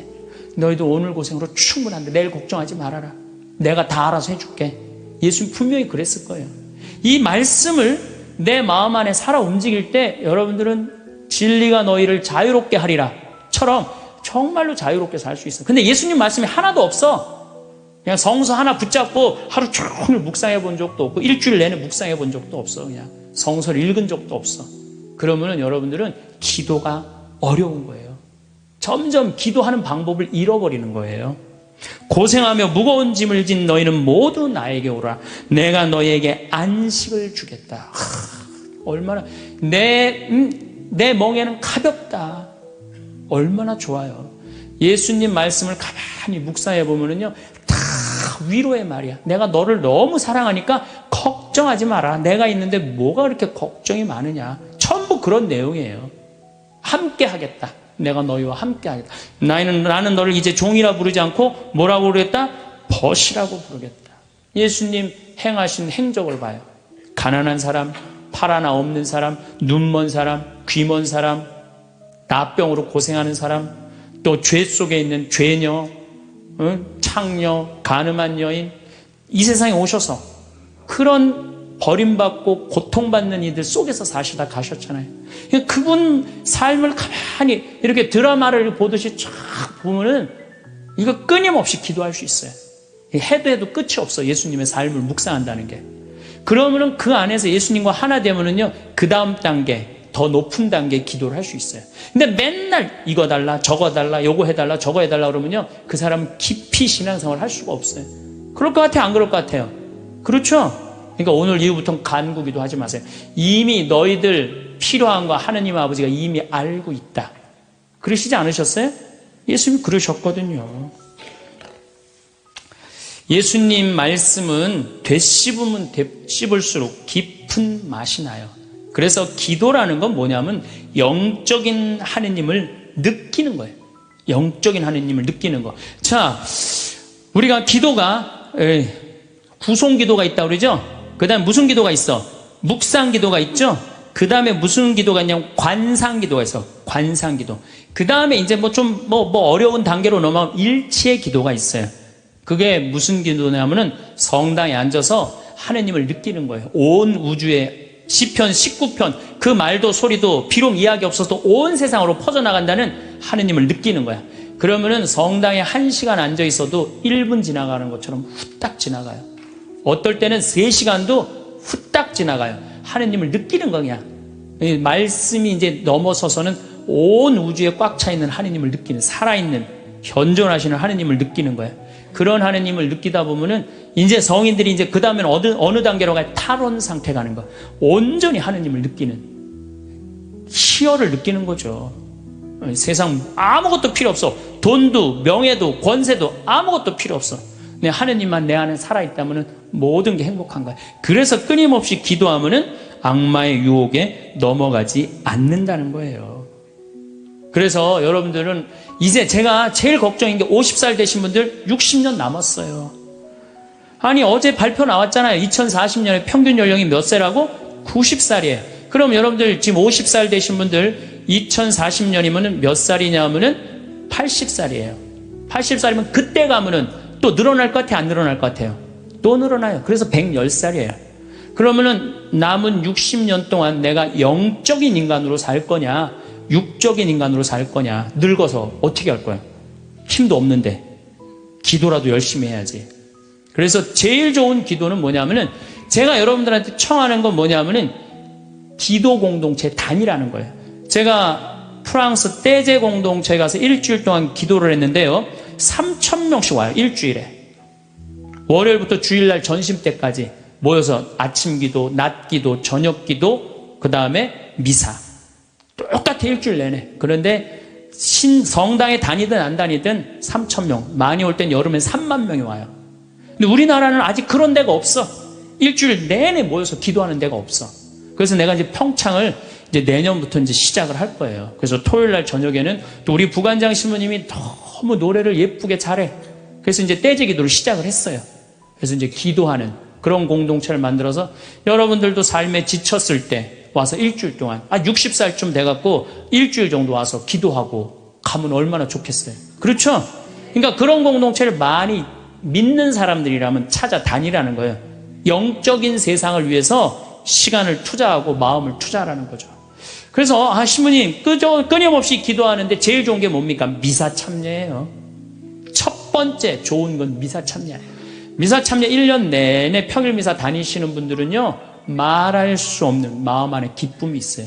1년 내내 미사 안 빠지시는 분들 제가 말씀드리는 건 무슨 말인지 아시죠? 그 시간이 얼마나 좋아. 조용하고 이 성당 안이 얼마나 세상하고 완전히 단절된 거 아니야. 그 시간만은. 그리고 예수님하고 하나 되는 시간이잖아요. 그래서 아무리 힘들어도 직장 끝나고 난 다음에 가방 들고 와서 미사 참여하고 가는 사람들, 이 사람들은 제일 행복한 사람들이에요. 그래서 미사야말로 가장 완벽한 기도다. 그래서 여러분들 주일 미사 말할 것도 없고 평일 미사 시간 내서 오시면요, 하느님께서 이끌어 주셔요. 그 다음에 두 번째, 끊임없이 기도하는 방법 중에 하나는 성서 읽는 거야. 제 경험에 의하면은 구약 성서부터 신약 성서 끝까지, 처음부터 끝까지 완전히 정독 5번만 하면은요, 이 세상 사는 길이 보여요. 하느님의 섭리가, 역사하심이 보여요. 그리고 어떻게 살아야 되는지 정말 마음에 진리가 흘러 넘쳐요. 그래서 성서를 읽어라. 성서를 정독을 해라. 맨날 그냥 불굴의 며느리, 뭐 이웃, 우리 집 여자 이런 거 보지 마시고, 그 시간에 성서를 성서 안에는 보물이 꽉 차 있어요. 그래서 성서를 적어도 5번 정도 정독을 해라. 5번. 자, 그 다음에 5번 정독을 했으면 그 다음에 할 일이 있어요. 기도 중에 정말 좋은 기도는 성지순례. 성지순례. 제가 지금 성지순례를 2년에 한 번씩 매년 정기적으로 가요. 그런데 예루살렘에 가보니까요, 예수님의 발자국이 느껴져요. 예루살렘에 가보니까. 그리고 갈릴레아 가보니까 물고기가 밤에 얼마나 튀는지, 예수님 밤새 제자들이 물고기 잡는 거 보면서 참, 물고기 저쪽에서 튀는데 이쪽에서 막 한 것 같아 보니까, 그냥 예수님이 그 2000년 전에 행하셨던 말씀, 그게 다 살아 움직이는 거예요. 이집트에 가갖고 출애굽 경로를 밟아서 시나이산 꼭대기, 모세가 십계 받으러 갔는데 올라가 보고 예루살렘에 내가 들어갈 때 이스라엘 백성이 얼마나 기뻤을까 느껴져요. 사도 바오로가 예수님 이제 다마스커스에서 회개하고 난 다음에 이 그리스 터키 이거 전부 교회 세우러 7개 필라델피아 교회 이런 교회들 전부 다 세우러 가는데 지난 2월 달에 갔다 왔거든요. 그냥 예수님이 그냥 막연하게 멀리 느껴지는 게 아니라 예수님이 살아 움직이는 거예요. 그래서 여러분들 성지순례 참 중요한 거. 물론 우리나라 안에도 좋은 성지들이 너무 많아요. 우리 성인들이 얼마나 예수님을 사랑했는지. 그러니까 시간 되면은 돈 모아서 제일 남는 거, 가장 적은 돈으로 가장 최고의 효과를 낼 수 있는 건 성지순례. 그래서 예루살렘 한 번은 갔다 오라는 거예요. 예루살렘. 나는 아직까지 하느님 20년, 30년 믿으면서 예루살렘, 베틀레헴, 나자렛 한 번도 아직 갔다 온 적이 없다. 한번 손 들어보세요. 내가 절대 욕 안 할 테니까 한번 손 들어보세요. 손 들어. 한 번도 안 갔다 왔다. 손 들어보세요. 자, 이 사람들 이거 회개해야 되는 사람들이에요. 자, 여러분들 이 세상에 한 번 오셨어. 내가 하느님을 믿어. 하느님을 믿는데 예수님이 활동하고 가신데 한 번 좀 가보고 싶지 않아요? 그럼 지금부터 개 모으세요. 개 모으셔갖고 나는 우리 여의도 순복음교회가 한 번 거기 성주순례를 갔는데 몇 명이 한 3,000명이 갔다. 3,000명. 3,000명이. 여러분들도 우리 능평성당 내가 있을 때 어른들 700명 갔잖아요. 한번 한 2년 개 모아갖고 우리 전 신부님이랑 한번 1,000명 한번 쫙 한번 가봐요. 그럼 아마 일대 너무 은혜를 많이 받을 거예요. 그 은혜는 마치 이스라엘 백성이 에집트를 200만 명이 200만 명 그건 뻥이겠지만은 어쨌든 하여튼 가듯이 그런 뜨거움을 아마 느끼실 거예요. 저는 그래서 우리가 끊임없이 기도하는데 정말 좋은 거는 성지순례다. 돈 모아서 성지순례 가라. 다시 한번 말씀드리지만 재물은 쓴 것만 재물이에요. 쓴 것만 내 재물이에요. 제가 지난번에 산호세 강의를 갔는데 나를 비행장에 데려다 준 자매가 하나 있어요. 친구가 5억을 떼어먹고 갔대요. 재산이 싹 날아갔대요. 근데 유일하게 자기가 아깝지 않았던 거, 성지순례 간 것만 아깝지 않더래요. 그거 갔다 오기를 얼마나 잘했는지, 성지순례 때마다 갔다 온 게 그것만 자기 마음 안에 살아 움직이더래요. 여러분들도 나중에 이 돈 저 돈 떼어먹고 땅 치고 통곡하지 말고 미리 지금 돈 모아서 성지순례 갔다 오십시오. 그리고 묵주기도 우리가 가장 쉽게 할 수 있는 기도예요. 누워서도 할 수 있고 반신욕하면서도 할 수 있고 걸어가면서도 할 수 있고 묵주기도도 성모님 말씀대로 죄인들의 회개를 위해서 영혼들의 고통 덜어주기 위해서 그 기도가 저는 묵주기도 중에 가장 아름다운 기도라고 생각을 해요. 그래서 우리의 기도를 불쌍한 영혼들이 많이 기다리고 있으니까 그런 지향을 두고 그냥 수능 잘 보게 해주고 애 생기게 해주고 월세 나가게 해주고 땅 팔리게 해주고 그런 기도 하지 마시고 이렇게 끊임없이 기도하는 사람은요 악마의 유혹에 빠질 시간이 있겠어요 없겠어요? 당연히 없어요. 당연히. 자, 그 다음에 어떤 처지에서든 감사하여라. 감사하는 사람 또 유혹에 안 빠져요. 여러분들 북한에서 안 태어나고 남한에서 태어난 거 감사해요 안 감사해요? 북한은요 정말로 굶어 죽어요. 굶어 죽어요.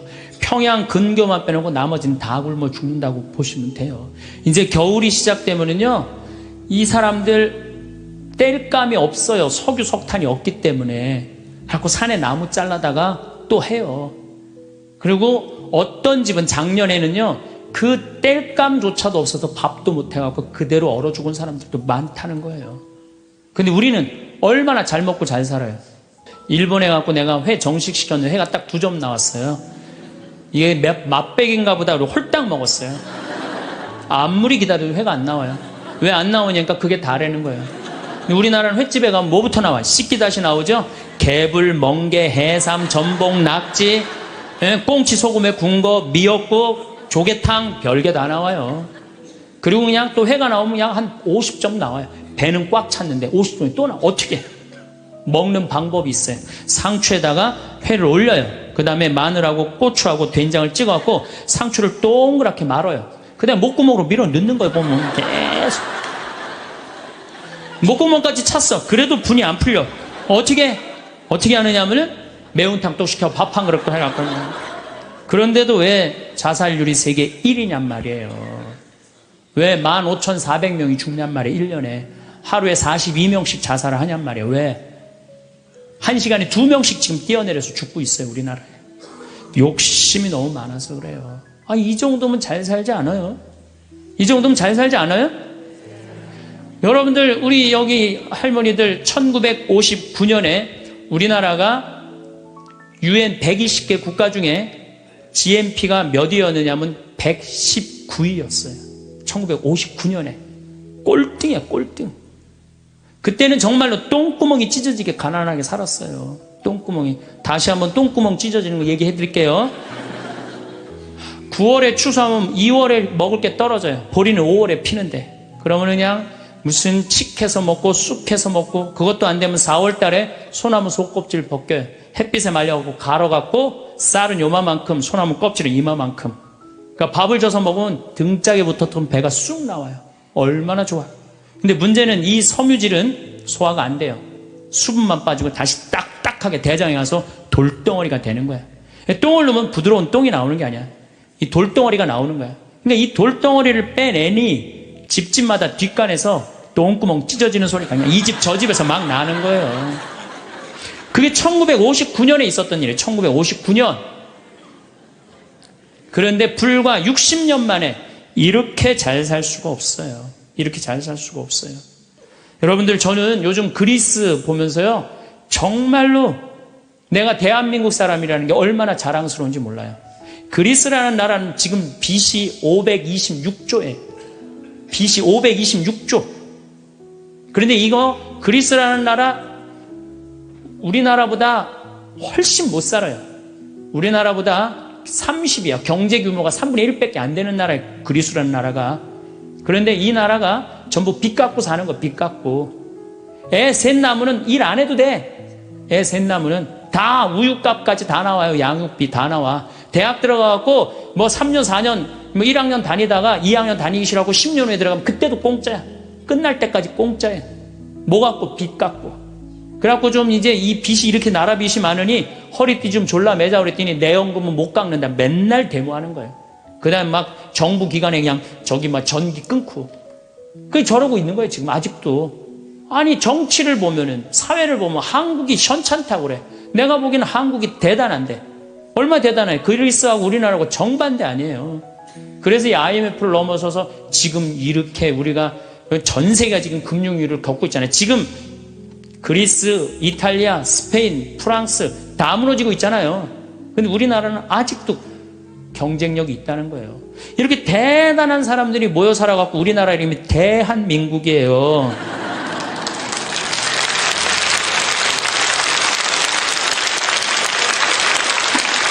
아니, 그럼 이렇게 기가 막힌 나라에 살면서 국민들이 감사해야 될 거 아니야. 감사는 온데간데 없고 원망, 비난 맨날 이런 것만 있어요. 그러니까 국민들이 안 행복한 거야. 그래서 나는 사도 바오로가 항상 기뻐하여라, 끊임없이 기도하여라, 어떤 처지에서든 감사하여라. 이것이 우리 주 예수 그리스도를 통하여 드러내신 하느님 아버지의 뜻이다. 그러니까 여러분들 신앙생활하는 사람은요, 어떻게 해야 돼? 항상 기뻐하고 끊임없이 기도하고 어떤 처지에서든 감사해야 되는데 대한민국 처지는 괜찮다. 자랑은 인간이라면 누구나 가진 인정 욕구의 발현입니다. 누구나 자신의 성취나 소유를 주변 사람들과 공유하고 싶어하고 자신을 더욱 가치 있게 보이길 바랍니다. 과하면 흉하지만 적당한 수준의 상호 인정 품하시는 사회적 윤활유로 기능하지요. 하지만 하면 할수록 손해보는 자랑도 있는데요. 그래서 오늘은 우리가 무심코 내뱉은 자랑 한마디가 노후의 인간관계를 어떻게 파괴하고 정신건강을 해치며 결국에는 노년의 고독으로 이어지는지 이야기해 보겠습니다. 아무리 가까운 사이라고 하더라도 절대 자랑하면 안 되는 5가지 살펴보겠습니다. 첫 번째는 돈 자랑입니다. 제가 60년 넘게 살아오면서 깨달은 것이 있습니다. 돈 자랑의 좋은 결과를 본 사람을 단 한 명도 보지 못했다는 것입니다. 오히려 돈 자랑 때문에 평생 모은 재산을 잃고 친구, 가족 간의 신뢰마저 무너지는 것을 수없이 보아왔습니다. 진정으로 부자인 사람들은 결코 돈 자랑을 하지 않습니다. 그들은 경험을 통해 깨달았기 때문입니다. 돈이 있다는 말이 새어나가는 순간 삶이 어떻게 변하는지를 말이죠. 한번 생각해 보세요. 당신이 돈이 있다고 말했을 때 어떤 일이 벌어질까요? 처음에는 참 대단하시네요. 성공하셨네요 하며 치켜세우는 말을 해줍니다. 하지만 곧 연락이 옵니다. 좋은 투자처가 있어요 라는 달콤한 말로 시작해서 급전이 필요해요 라며 손을 벌리는 지인들까지 처음에는 적은 금액으로 시작합니다. 하지만 한번 돈을 빌려주기 시작하면 그 관계는 이전으로 돌아갈 수 없죠. 돈을 갚지 못하는 순간 여러분은 그 사람과의 관계마저 잃게 될 것입니다. 또 우리는 우리가 아는 사람들에게 더 강한 질투를 느끼게 됩니다. 예를 들어 삼성전자 이재용 회장이 한 달에 약 10억을 번다고 했을 때 질투를 느끼시나요? 대부분은 질투를 느끼지 않으시죠? 왜냐하면 우리와는 너무 다른 세상의 이야기라고 생각하기 때문입니다. 하지만 이런 경우는 어떤가요? 혹여나와 별 다를 바 없이 살던 지인이 갑자기 부동산 투자로 대박 났다며 외제차를 타고 다니고 씀씀이가 달라졌다고 생각해 보세요. 자랑이 아닌 그저 사실을 말했을 뿐인데도 왠지 모르게 배가 아프고 심지어 이제는 그 동기가 미워 보이기까지 합니다. 재수 좋은 놈, 뭐가 잘나서 저렇게 잘 살까? 하며 미칠 노릇입니다. 현명한 사람은 침묵 속에서 재산을 불리고 어리석은 사람은 자랑 속에서 재산을 잃습니다. 그래도 내가 열심히 떳떳하게 번 돈인데 자랑 좀 하면 어때라며 반문하실 수도 있겠죠. 그래도 꼭 자랑하고 싶다면 한 가지 방법이 있습니다. 자랑한 만큼 돈을 쓰며 베풀어주는 겁니다. 맛있는 식사도 대접하고 여행 경비도 보태주는 식으로 말이죠. 물론 그래도 그래, 돈 많은 네가 당연히 내야지 하는 마음을 갖는 게 인간의 신보입니다. 세상에서 사람을 가장 크게 상처 입히는 세 가지가 있다고 합니다. 번민과 말다툼, 그리고 텅 빈 지갑. 그 중에서 텅 빈 지갑이 가장 크게 사람을 상처 입힙니다. 인간은 다른 이가 나보다 더 많은 것을 가졌다는 이유만으로도 상처받는 존재인데요. 나보다 돈이 적으면 무시하고 많으면 질투하는 게 인간의 본능입니다. 돈 자랑도 아무나 하는 게 아닙니다. 그렇기에 아무리 친한 친구나 가족이라도 내가 가진 돈에 대한 이야기는 절대 하지 않는 게 품위를 지키는 방법입니다. 두 번째, 자식 자랑입니다. 부모로서 자식을 자랑하고 싶은 마음은 충분히 이해가 됩니다. 아이들이 잘 자라고 성취를 이루는 모습을 보면 부모로서 기쁨과 자부심을 느끼는 것도 당연합니다.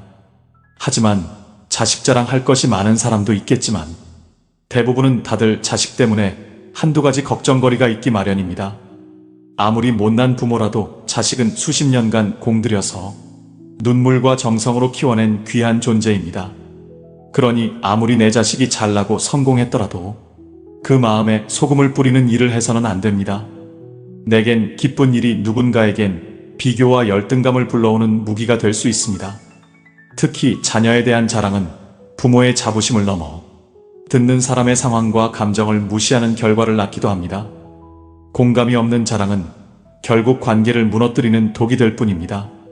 이 세상에 자식 걱정 안 해본 부모가 어디 있으며 내 마음대로 되지 않는 자식 때문에 눈물 흘려보지 않은 부모가 어디 있을까요? 옛사람들이 부모는 자식 자랑하지 말고 자식은 부모 흉보지 말라고 한 것은 다 이유가 있었던 것입니다. 더 중요한 것은 자식에게 미치는 영향입니다. 자식 자랑 배틀에서 이겨봤자 우리 아이들은 아무것도 배우지 못합니다.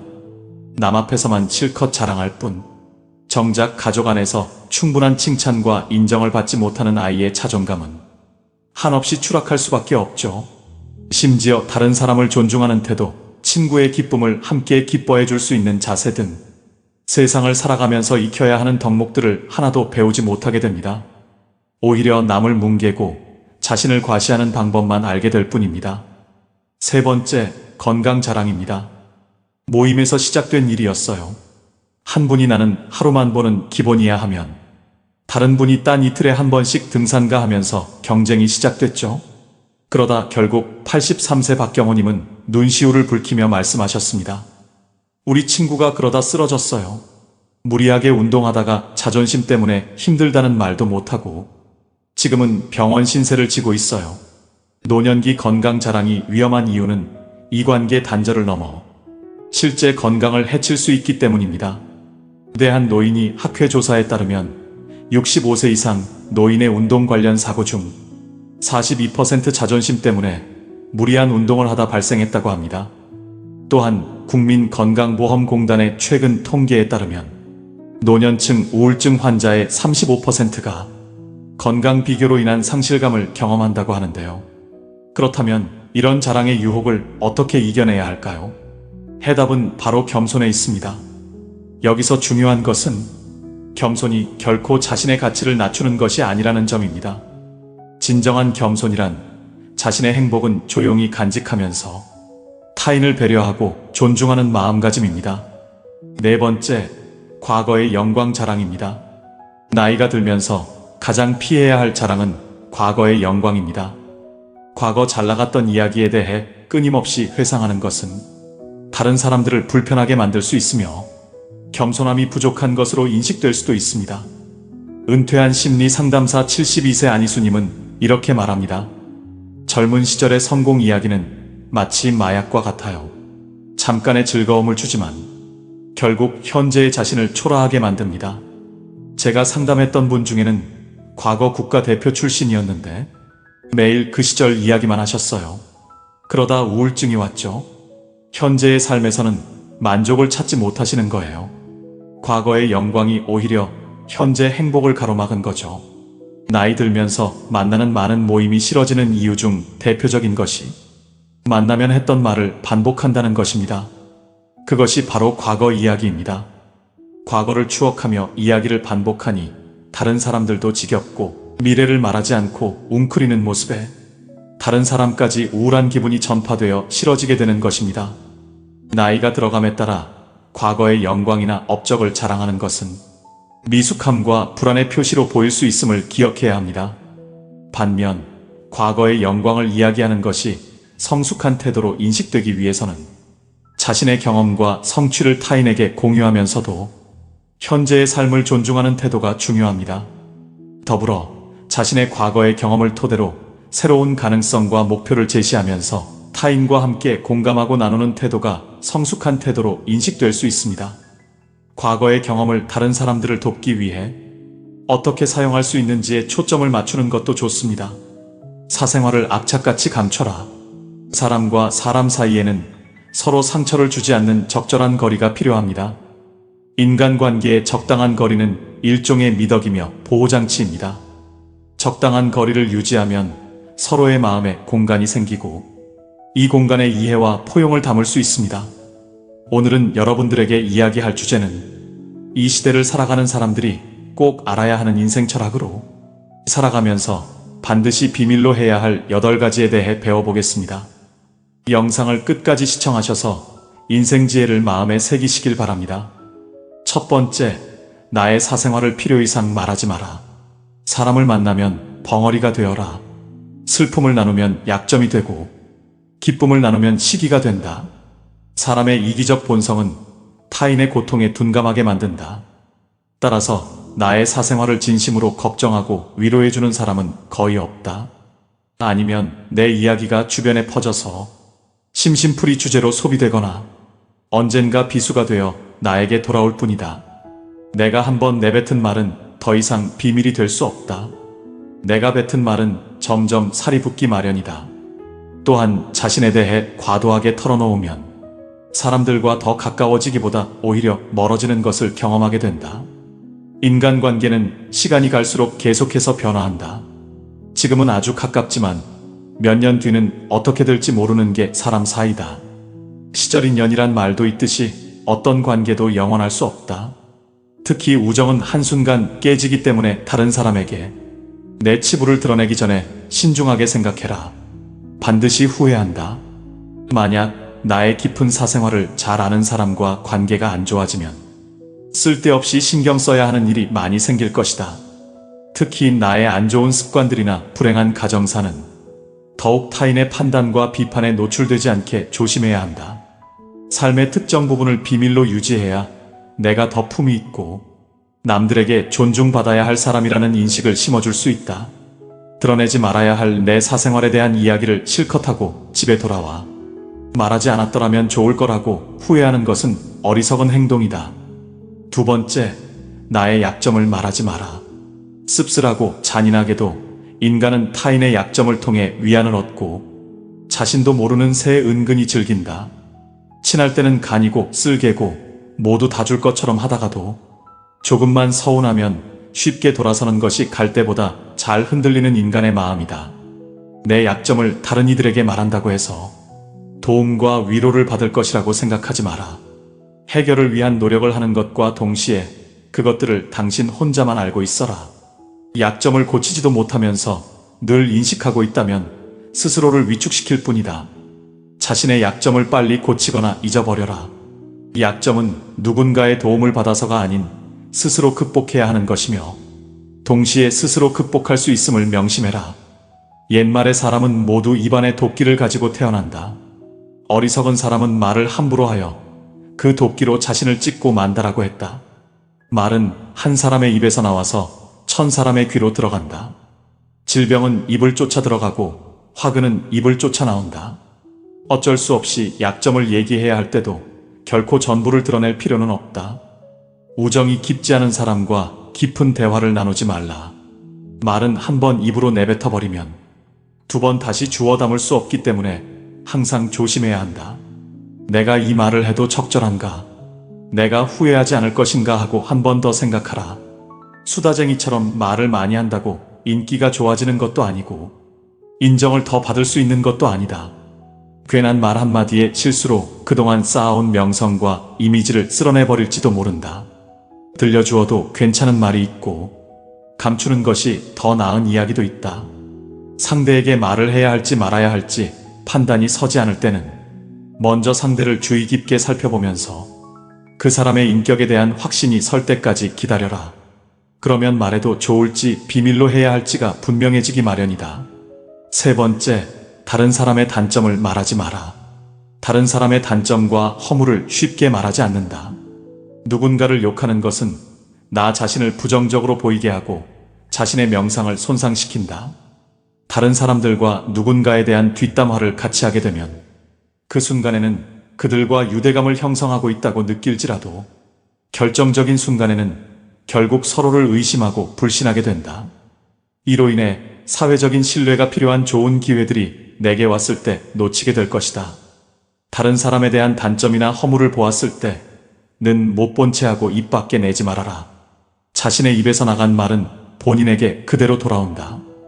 또한 서로의 비밀을 지켜달라고 말하지만 그 비밀은 지켜지지 않고 오히려 그 화살이 자기에게 돌아와 화근이 될 수 있다. 부정적인 이야기는 되도록 하지 않는 것이 사회생활에 큰 유익이 된다. 다른 사람의 허물이나 비난의 말을 들었을 때는 어떻게 해야 될까? 직접 확인하지 않은 이상 고지곳대로 전부 믿지 마라. 비판 역시 위험하다. 비판은 상대를 방어적으로 만들고 자신을 정당화하도록 안간힘을 쓰게 하기 때문이다. 사람들의 소중한 자존심에 상처를 입히고 원한을 불러일으키기도 한다. 이미 내뱉어진 말은 상대방의 가슴 속에 수십 년 동안 화살처럼 꽂혀 있다. 비판은 부메랑이 되어 나에게 다시 돌아온다. 사람의 잘못은 자신의 인간관계에서 비롯된다.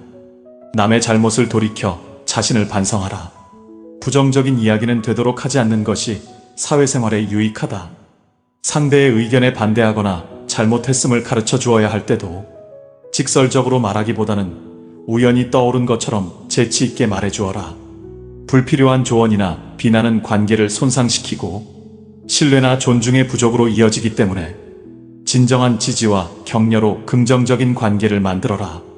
특히 가까운 친구나 가족처럼 편한 사이에서는 더욱 조심해야 한다. 충고라면서 이게 다 너를 위해서 하는 말이야 라고 하는 것은 실상은 너는 틀렸고 나는 맞다라는 뜻이다. 부정적인 말과 뒷담화 그리고 불필요한 조언은 언제 어디서든 결국 나 자신에게 해가 된다. 우리 각자는 남들이 100% 이해할 수 없는 개인의 사정이 다 있기 마련이다. 그냥 공감해주고 들어주는 것만으로도 그 사람은 고마움을 느낄 것이다. 행동은 말보다 더 많은 무게와 힘을 가진다. 네 번째, 나를 자랑하지 마라. 조금 아는 바가 있다 해서 스스로 뽐내며 남을 깔본다면 장님이 촛불을 들고 걷는 것 같아 남은 비춰주지만 자신은 밝히지 못한다.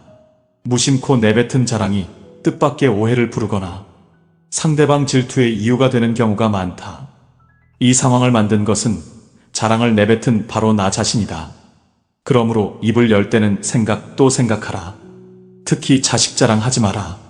자식 자랑할 것이 많은 사람도 있겠지만 대부분은 다들 자식 때문에 한두 가지 걱정거리가 있기 마련이다. 아무리 못난 부모라도 자식은 수십 년간 공들여서 눈물과 정성으로 키워낸 귀한 존재이다. 그러니 아무리 내 자식이 잘나고 성공했더라도 그 마음에 소금을 뿌리는 일을 해서는 안 된다. 또한 남들이 나를 칭찬하기 전에 내가 먼저 나를 자랑하고 떠벌리는 것은 나의 가치를 떨어뜨리고 볼품없는 사람으로 만든다. 칭찬은 바람이 불면 한순간에 흩어지는 구름과 같다. 산이 높으면 계곡도 깊듯 명성이 높고 화려할수록 절망과 고통은 더욱더 깊은 법이다. 그러니 칭찬에 연연하지 말라. 자기 자랑만 늘어놓는 사람은 경청하지 않는 사람이고 상대로 하여금 반감을 느끼게 한다. 당장은 필요에 의해 곁에 있더라도 많은 사람들이 점차 그의 곁을 떠날 것이다. 겸손함을 길러 불필요한 시기 질투를 피하라. 오히려 진짜 현명한 사람은 겸손으로 무장해 불필요한 질투심으로부터 자신을 보호한다. 자신의 가치를 알고 있고 다른 사람들로부터 검증을 요구하지 않는다. 특히 자랑거리가 많을수록 능력이 많을수록 상대가 나에게 시기 질투를 느끼지 않도록 하는 것이 제일 좋은 처세다. 인간이란 자기보다 가진 것이 많다고 생각되면 시기 질투하고 자기보다 가진 것이 없다고 생각되면 무시하는 게 본능이다.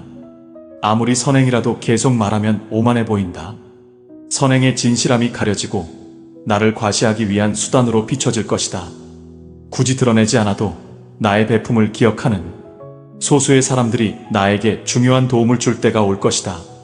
스스로 옳다고 여기는 사람은 분명하게 판단하지 못하고 스스로 만족해하는 사람은 드러나지 않으며 스스로 뽐내는 사람은 공로가 없어지고 스스로 자랑하는 사람은 오래가지 못한다.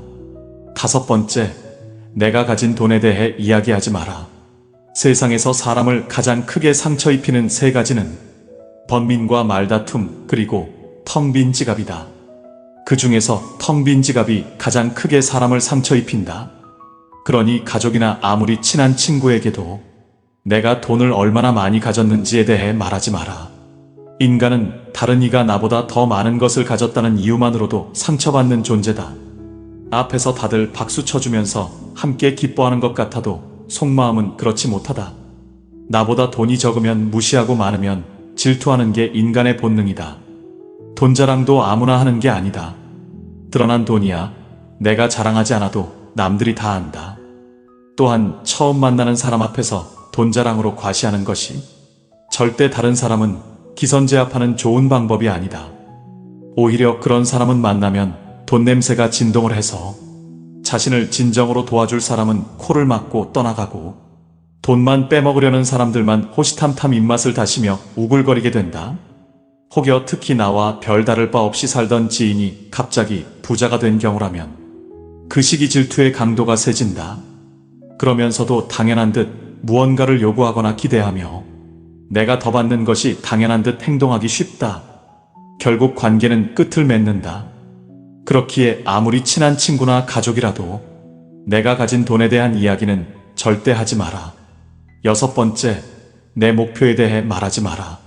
다른 사람에게 나의 목표를 알렸을 때 좋은 결과로 돌아오는 일은 극히 드물다. 그저 내 목표가 정확히 무엇인지 상대방에게 이해시키는데 귀중한 힘을 낭비만 하는 경우가 많다. 사람들의 의견과 관점은 서로 다르고 각자의 경험에 따라 상대적이기 때문이다. 사람들은 돈만큼 남들이 가진 재능의 질투를 느낀다. 자신보다 뛰어난 사람이 많아지는 것을 경계하기 때문에 지금보다 발전하려는 사람들을 철저히 뭉개려 할 것이다.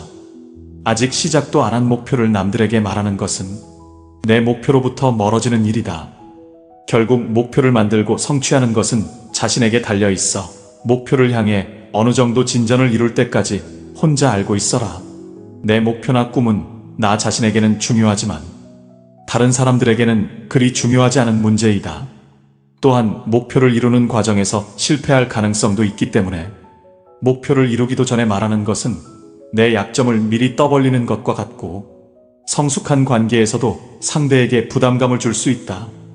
간혹 타인의 좋은 거, 지지를 구하는 것이 도움이 될 수는 있지만 내가 목표하는 것을 이미 이루었거나 그 분야의 전문가가 아닌 이상에는 조언을 구하지 마라. 목표를 너무 일찍 논의하는 것은 불필요한 에너지를 소비하고 목표를 성취하는데 방해가 될 수 있다. 목표를 알린 타인에게 좋은 평가를 받는 일에 너무 연연한 나머지 지나치게 불안감을 느낄 수 있다. 세상에서 가장 위험한 것은 해보지 않은 자의 조언이다. 나를 이해하지 못하는 사람들의 근거 없는 판단과 평가에 쓸데없이 발목을 잡힐 필요가 없다. 최고의 승리는 자기 자신을 정복하는 것이지 남들에게 정복당하는 것은 최대의 수치이다. 7번째, 남들에게 내 가족의 비밀을 말하지 마라.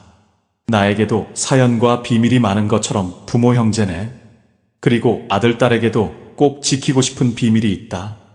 혹시 아이들의 일기장을 몰래 꺼내본 적이 있는가? 만약 그런 적이 있다면 앞으로는 절대 아이의 비밀을 몰래 알려 하지 마라. 자식의 사생활을 지켜주는 게 가족의 화목함을 위해 좋다. 현명하고 지혜로운 사람들은 아무리 가족이라고 해도 서로의 사생활과 생각을 존중해준다. 또 남에게 가족의 비밀을 공유하지 않는다. 자식의 일기장을 몰래 보고 잔소리 한 번에 했더니 아이와 사이도 안 좋아지고 상황도 나빠진 경우가 많다. 모르는 게 약이다라는 말이 있다. 자녀가 어느 정도 성장했다면 알아도 모른 채 하고 타인에게는 더더욱 아예 비밀을 말하지 마라. 인간관계는 자신의 정신적 만족감을 위해서 하는 것이다. 다시 말하면 이익의 정도에 따라 상대방과의 관계가 달라질 수 있다는 말이다. 그래서 사람과 함께 살아가되 적당한 거리를 둬라. 하물며 남의 말을 옮기고 싶어 밤에 잠도 못 자는 사람에게 자신의 허물이나 가족의 비밀을 얘기했다가는 결국은 그것이 언젠가 되돌아와서 자신의 뒤통수를 때리는 결과가 될 수 있다. 때문에 가족 간에 소중한 비밀이 있다면 절대 다른 사람에게 말하지 않도록 가족과 서로 약속하고 그 약속을 지켜나가라. 성공한 사람들을 보면 크게 두 부류로 나뉘는 걸 알 수 있습니다. 하나는 자신이 성공했다고 여기저기 떠벌리고 다니는 사람들, 그리고 또 하나는 조용히 아무 말 없이 자기 삶을 사는 사람들입니다. 우리는 흔히 성공을 하면 자연스럽게 자랑하고 싶어질 거라고 생각하죠. 좋은 차를 사고 비싼 시계를 차고 SNS에 멋진 사진을 올리고 싶을 겁니다. 왜냐하면 그렇게 하면 남들이 나를 더 인정해 줄 거라고 믿으니까요. 하지만 현실은 그렇지 않습니다. 오히려 진짜 성공한 사람들은 그렇게 행동하지 않습니다. 왜냐하면 보여줄 필요가 없기 때문입니다. 돈이 많다고 높은 자리에 있다고 유명하다고 해서 굳이 그걸 드러낼 필요는 없습니다. 그걸 아는 사람들은 이미 알고 있고 모르는 사람들은 알 필요가 없죠. 그런데도 굳이나 성공했다고 떠드는 사람들이 있습니다. 그런 사람들은 왜 그럴까요? 간단합니다. 그 사람들은 사실 그렇게까지 성공한 게 아니기 때문입니다. 우리는 종종 SNS에서 성공한 사람들을 봅니다.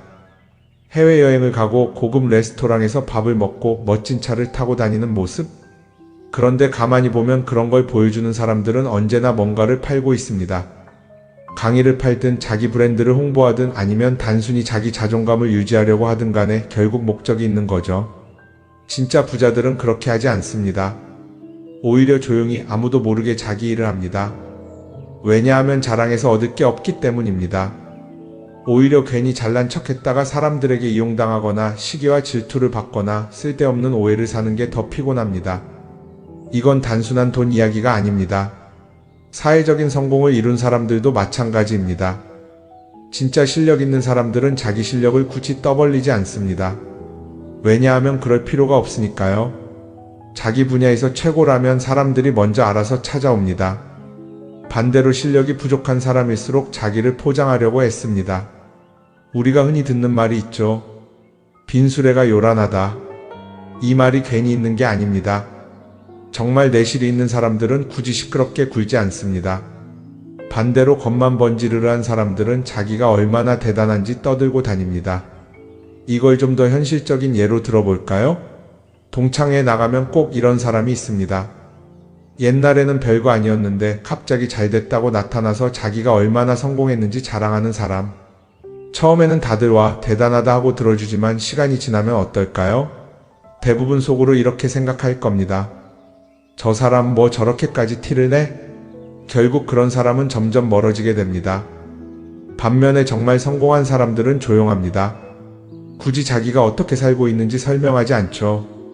그런 사람들은 오히려 주변에서 먼저 알아보고 자연스럽게 존경을 받습니다. 그게 진짜 성공입니다. 그럼 우리는 어떻게 해야 할까요? 내가 뭔가를 이루었을 때 굳이 남들에게 알릴 필요가 있을까요? 물론 가까운 사람들에게 좋은 소식을 전하는 건 좋습니다.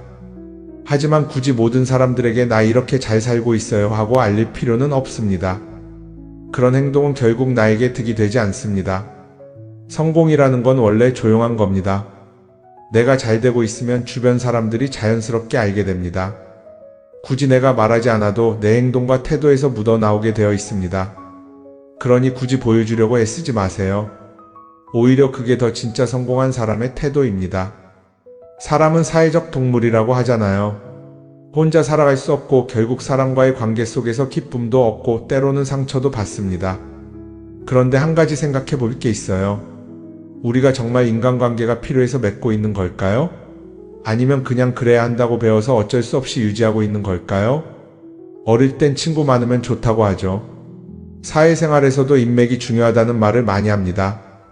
그런데 정작 주변을 보면요, 인간관계가 넓은 사람일수록 스트레스를 더 많이 받아요. 전화벨이 울릴 때마다 이번엔 또 무슨 부탁일까 싶고 단체 채팅방에서 메시지가 올 때마다 이걸 또 어떻게 대답해야 하나 고민하죠. 관계가 많아질수록 책임과 피로도 함께 늘어나는 겁니다. 어떤 사람들은 인간관계를 줄이면 외롭지 않겠냐고 해요. 그런데 가만히 생각해보면 진짜 외로움을 느끼는 순간이 언제인지 아세요? 오히려 불필요한 인간관계 속에 있을 때입니다. 같이 밥을 먹고 얘기를 나누는데도 뭔가 허전하고 대화가 컥 돌고 속마음을 나누지도 못할 때, 그럴 때 우리가 더 외롭다고 느끼죠. 그렇다고 당장 인간관계를 다 끊어버릴 순 없겠죠. 하지만 적어도 내가 정말 소중하게 여겨야 할 관계와 그냥 관성적으로 유지하는 관계는 구분할 필요가 있습니다. 예를 들어 매번 나한테 부탁만 하고 정작 내가 어려울 땐 연락 한 번 없는 사람. 내가 실수하면 뒷담화를 하면서 내 앞에서는 웃는 사람. 이런 관계를 굳이 계속 이어갈 이유가 있을까요? 가끔은 이런 경험도 있을 거예요. 우연히 어떤 사람과 친해졌는데 만난 지 얼마 되지도 않았는데 너무 많은 걸 털어놓는 사람들 있죠. 자기 속사정부터 가족 문제, 직장 고민까지 쏟아내는 사람들.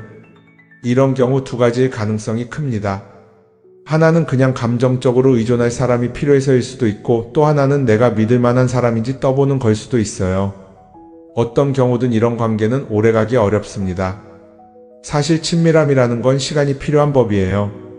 적당한 거리를 두고 천천히 서로를 알아가야 하는데 초반부터 급격하게 가까워진 관계는 쉽게 무너지는 경우가 많습니다. 처음엔 친하다고 생각했는데 어느 순간 사소한 일로 틀어지고 결국 남보다 못한 사이가 되는 거죠. 그러면 인간관계를 어떻게 해야 할까요? 답은 간단합니다. 억지로 맺지 말고 굳이 유지하려고도 하지 않는 거예요. 내가 편한 관계라면 자연스럽게 이어질 것이고 그렇지 않다면 서서히 멀어질 겁니다. 그리고 그걸 억지로 붙잡지 않아도 괜찮습니다. 관계를 유지하는데 에너지를 쓰기보다는 정말 소중한 관계에 집중하는 게 더 낫지 않을까요? 어떤 사람은 내가 인간관계를 줄이면 나중에 나 혼자 남는 거 아니냐 걱정하기도 해요. 그런데 생각해보면요, 진짜 나를 위하는 사람은 많지 않아요. 인간관계를 줄인다고 해서 완전히 혼자가 되는 게 아닙니다. 오히려 불필요한 관계를 정리하고 나면 남아있는 관계들이 더 단단해지고 가치 있게 느껴질 겁니다. 예전엔 인맥이 자산이라는 말을 많이 했어요. 그런데 요즘은 꼭 그렇지도 않죠. 오히려 불필요한 인간관계가 많으면 그게 짐이 될 수도 있어요. 적당한 거리, 적당한 선. 이걸 잘 지키는 게 결국엔 가장 편한 인간관계를 유지하는 방법 아닐까요? 한번 곰곰이 생각해 보세요. 지금 내 주변에 있는 사람들 중에서 내가 정말 편하게 만날 수 있는 사람이 몇 명이나 되는지, 내가 억지로 맞춰주고 있는 관계는 없는지. 관계를 줄이면요, 외로워지는 게 아니라 오히려 더 자유로워집니다. 그리고 자유로워진 만큼 내 인생에서 정말 중요한 것에 집중할 수 있게 됩니다. 인간관계 너무 많은 걸 신경 쓰다 보면 정작 중요한 걸 놓칠 수 있어요. 그러니까 이제는 한 번쯤 정리해보는 것도 나쁘지 않을 겁니다. 사람들이 돈을 많이 벌고 싶어 하는 이유가 뭘까요? 단순히 돈이 많으면 좋으니까? 물론 그것도 있겠지만 사실 돈을 원하는 진짜 이유는 더 나은 삶을 살기 위해서겠죠. 그런데 문제는 돈을 많이 번다고 해서 반드시 삶이 나아지는 건 아니라는 겁니다.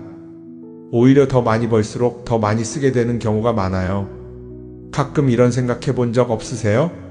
예전에는 돈이 지금보다 훨씬 적었는데 이상하게 그때가 더 여유로웠던 것 같다. 왜 그럴까요? 사실 우리가 원하는 건 돈 그 자체가 아니라 돈을 통해 얻을 수 있는 자유인데 돈을 벌면 벌수록 그 자유를 잃어버리는 경우가 많아요. 더 좋은 차, 더 좋은 집, 더 좋은 옷을 사면서 점점 더 많은 돈이 필요해지고 결국엔 돈을 벌기 위해 또다시 일해야 하는 악순환에 빠지게 되는 거죠. 한번 생각해 봅시다. 우리가 정말 필요해서 뭔가를 사는 경우가 얼마나 될까요? 필요해서라기보다는 남들이 가지고 있으니까 없어 보이기 싫으니까 혹은 그냥 기분 전환을 위해서 소비하는 경우가 훨씬 많아요. 그리고 그런 소비를 할 때마다 스스로 이렇게 합리화를 하죠. 이 정도는 나를 위한 투자야. 그런데 가만히 보면 그 소비가 진짜 나를 위한 소비인지 아니면 그냥 사회가 만든 기준에 끌려가고 있는 건지 헷갈릴 때가 많습니다. 예를 들어 예전에는 스마트폰 하나면 충분했는데 이제는 스마트워치도 있어야 하고 무선 이어폰도 필요하고 태블릿도 있어야 할 것 같고 하나를 사면 또 다른 무언가가 필요해지는 시기예요. 사실 이건 우리가 그렇게 만들어진 겁니다. 광고도 그렇고 SNS도 그렇고 자꾸 우리에게 이렇게 말하죠. 이걸 사야 더 행복해질 수 있어요. 그런데 정작 그걸 사고 나면 어때요? 처음 며칠은 좋죠. 그런데 시간이 지나면 또 다른 걸 사고 싶어져요. 왜냐하면 물건이 우리를 오래 행복하게 만들어주지는 않거든요. 특히 요즘은 SNS가 이런 소비 심리를 더 부추기는 것 같아요. 예전에는 친구들끼리 만나서 나 새로 샀어 하고 자랑하는 게 전부였는데 이제는 SNS에 올리면서 전 세계 사람들에게 보여주잖아요. 그러다 보니까 남들도 다 뭔가를 사서 올리고 나도 따라해야 할 것 같은 기분이 드는 거예요. 그런데 중요한 건 그 사람들도 사실은 나와 똑같은 기분이라는 겁니다. 내가 남을 부러워하는 만큼 나도 누군가에게 부러움을 사려고 애쓰고 있는 거죠. 결국 끝없는 비교와 소비 속에서 진짜 중요한 걸 놓치게 되는 겁니다. 한번 이렇게 생각해보면 어떨까요? 만약 내가 지금부터 딱 1년 동안 불필요한 소비를 하지 않는다면 내 삶이 어떻게 변할까? 아마 처음에는 답답할 수도 있어요. 사고 싶었던 걸 참아야 하니까. 그런데 그걸 몇 번 참고 나면 어느 순간 깨닫게 될 겁니다. 내가 굳이 이걸 안 사도 괜찮네? 그렇게 불필요한 소비가 줄어들면 자연스럽게 돈이 쌓이겠죠. 그런데 돈이 쌓이는 것보다 더 중요한 게 있어요. 바로 마음의 여유가 생긴다는 겁니다. 돈을 쓰지 않는다고 해서 불행해지는 게 아니라 오히려 소비로부터 자유로워지면서 진짜 행복을 찾을 수 있어요. 물론 이걸 실천하는 게 쉽지는 않겠죠. 우리 주변에는 소비를 부추기는 것들이 너무 많으니까요. 하지만 적어도 이런 건 해볼 수 있습니다. 뭔가를 사고 싶을 때 한 번만 스스로에게 물어보는 거예요. 이게 정말 나한테 필요한 걸까? 아니면 그냥 순간적인 욕심일까? 만약 그 질문을 던졌을 때 5초 안에 당연히 필요하지 라는 답이 나오지 않는다면 사실 그건 없어도 되는 물건일 가능성이 큽니다. 정말 필요한 건 고민할 필요도 없이 바로 떠오르거든요. 그러니까 이제는 한 번쯤 생각해 봐야 할 것 같아요. 나는 지금 내가 원하는 삶을 살고 있는 걸까? 아니면 남들이 만든 기준에 맞추기 위해 내 시간을 팔고 있는 걸까? 소비를 줄인다는 건 단순히 돈을 아끼는 게 아닙니다. 그건 결국 내 삶의 선택권을 되찾는 일이거든요. 돈을 많이 버는 것도 중요하지만 더 중요한 건 그 돈을 어떻게 쓰느냐입니다. 그리고 때로는 아무것도 사지 않는 게 최고의 선택일 수도 있어요. 우리는 요즘 SNS 없이 사는 게 거의 불가능한 시대에 살고 있죠. 아침에 눈 뜨자마자 휴대폰을 확인하고 출근길에도 SNS를 보고 잠들기 전까지도 계속 들여다봅니다. 그러면서 남들이 어떻게 사는지 보고 나도 모르게 비교하게 되고 때로는 초조해지기도 하죠. SNS에 올라오는 사진들 한번 보세요. 맛집에서 멋진 음식을 먹고 해외여행을 다니고 좋은 옷을 입고 성공한 삶을 사는 사람들. 그런데 가만히 보면 이 사람들이 정말 행복해서 저런 사진을 올리는 걸까요? 아니면 그냥 행복해 보이고 싶은 걸까요? 실제로 SNS에 가장 많이 올라오는 사진이 뭔지 아세요? 남들이 부러워할 만한 순간들입니다. 집에서 편하게 쉬고 있는 모습이나 출근길에 지친 얼굴, 어제 먹다 남은 배달 음식 사진 같은 건 잘 안 올리죠. 대신 멋진 레스토랑, 명품 가방, 고급 호텔 같은 것들이 올라옵니다. 왜 그럴까요? 결국 SNS는 보여주기 위한 공간이기 때문입니다. 여기서 중요한 게 있어요. 우리가 SNS에서 보는 건 그 사람의 삶 전체가 아니라 편집된 일부 장면이라는 겁니다.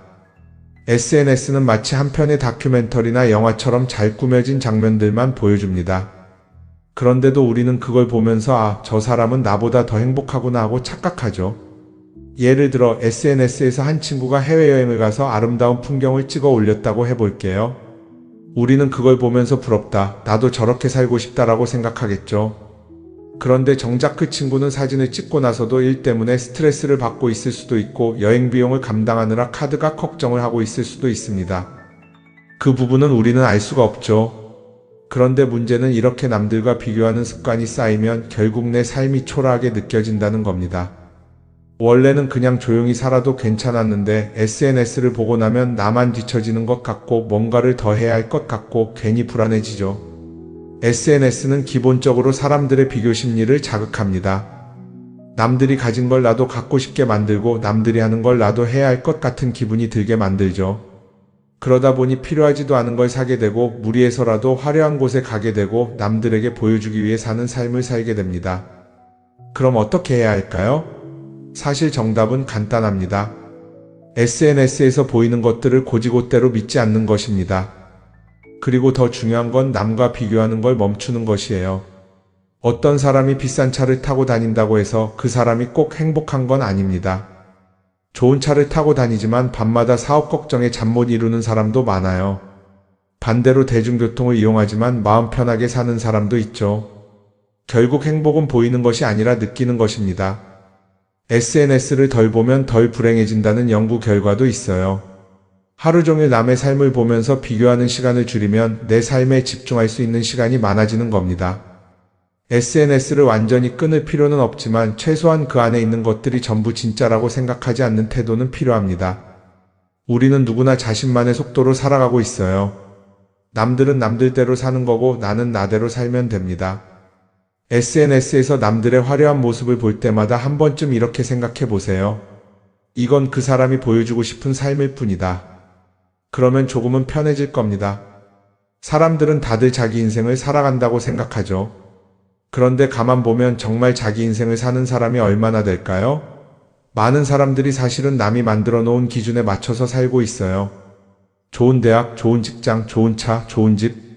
다들 이런 걸 목표로 삼지만 정작 내가 원하는 삶이 뭔지 깊이 생각해 본 적이 없는 경우가 많아요. 이건 어릴 때부터 교육받아온 방식과도 관련이 있어요. 우리는 어릴 때부터 이렇게 살아야 한다는 틀 안에서 자라죠.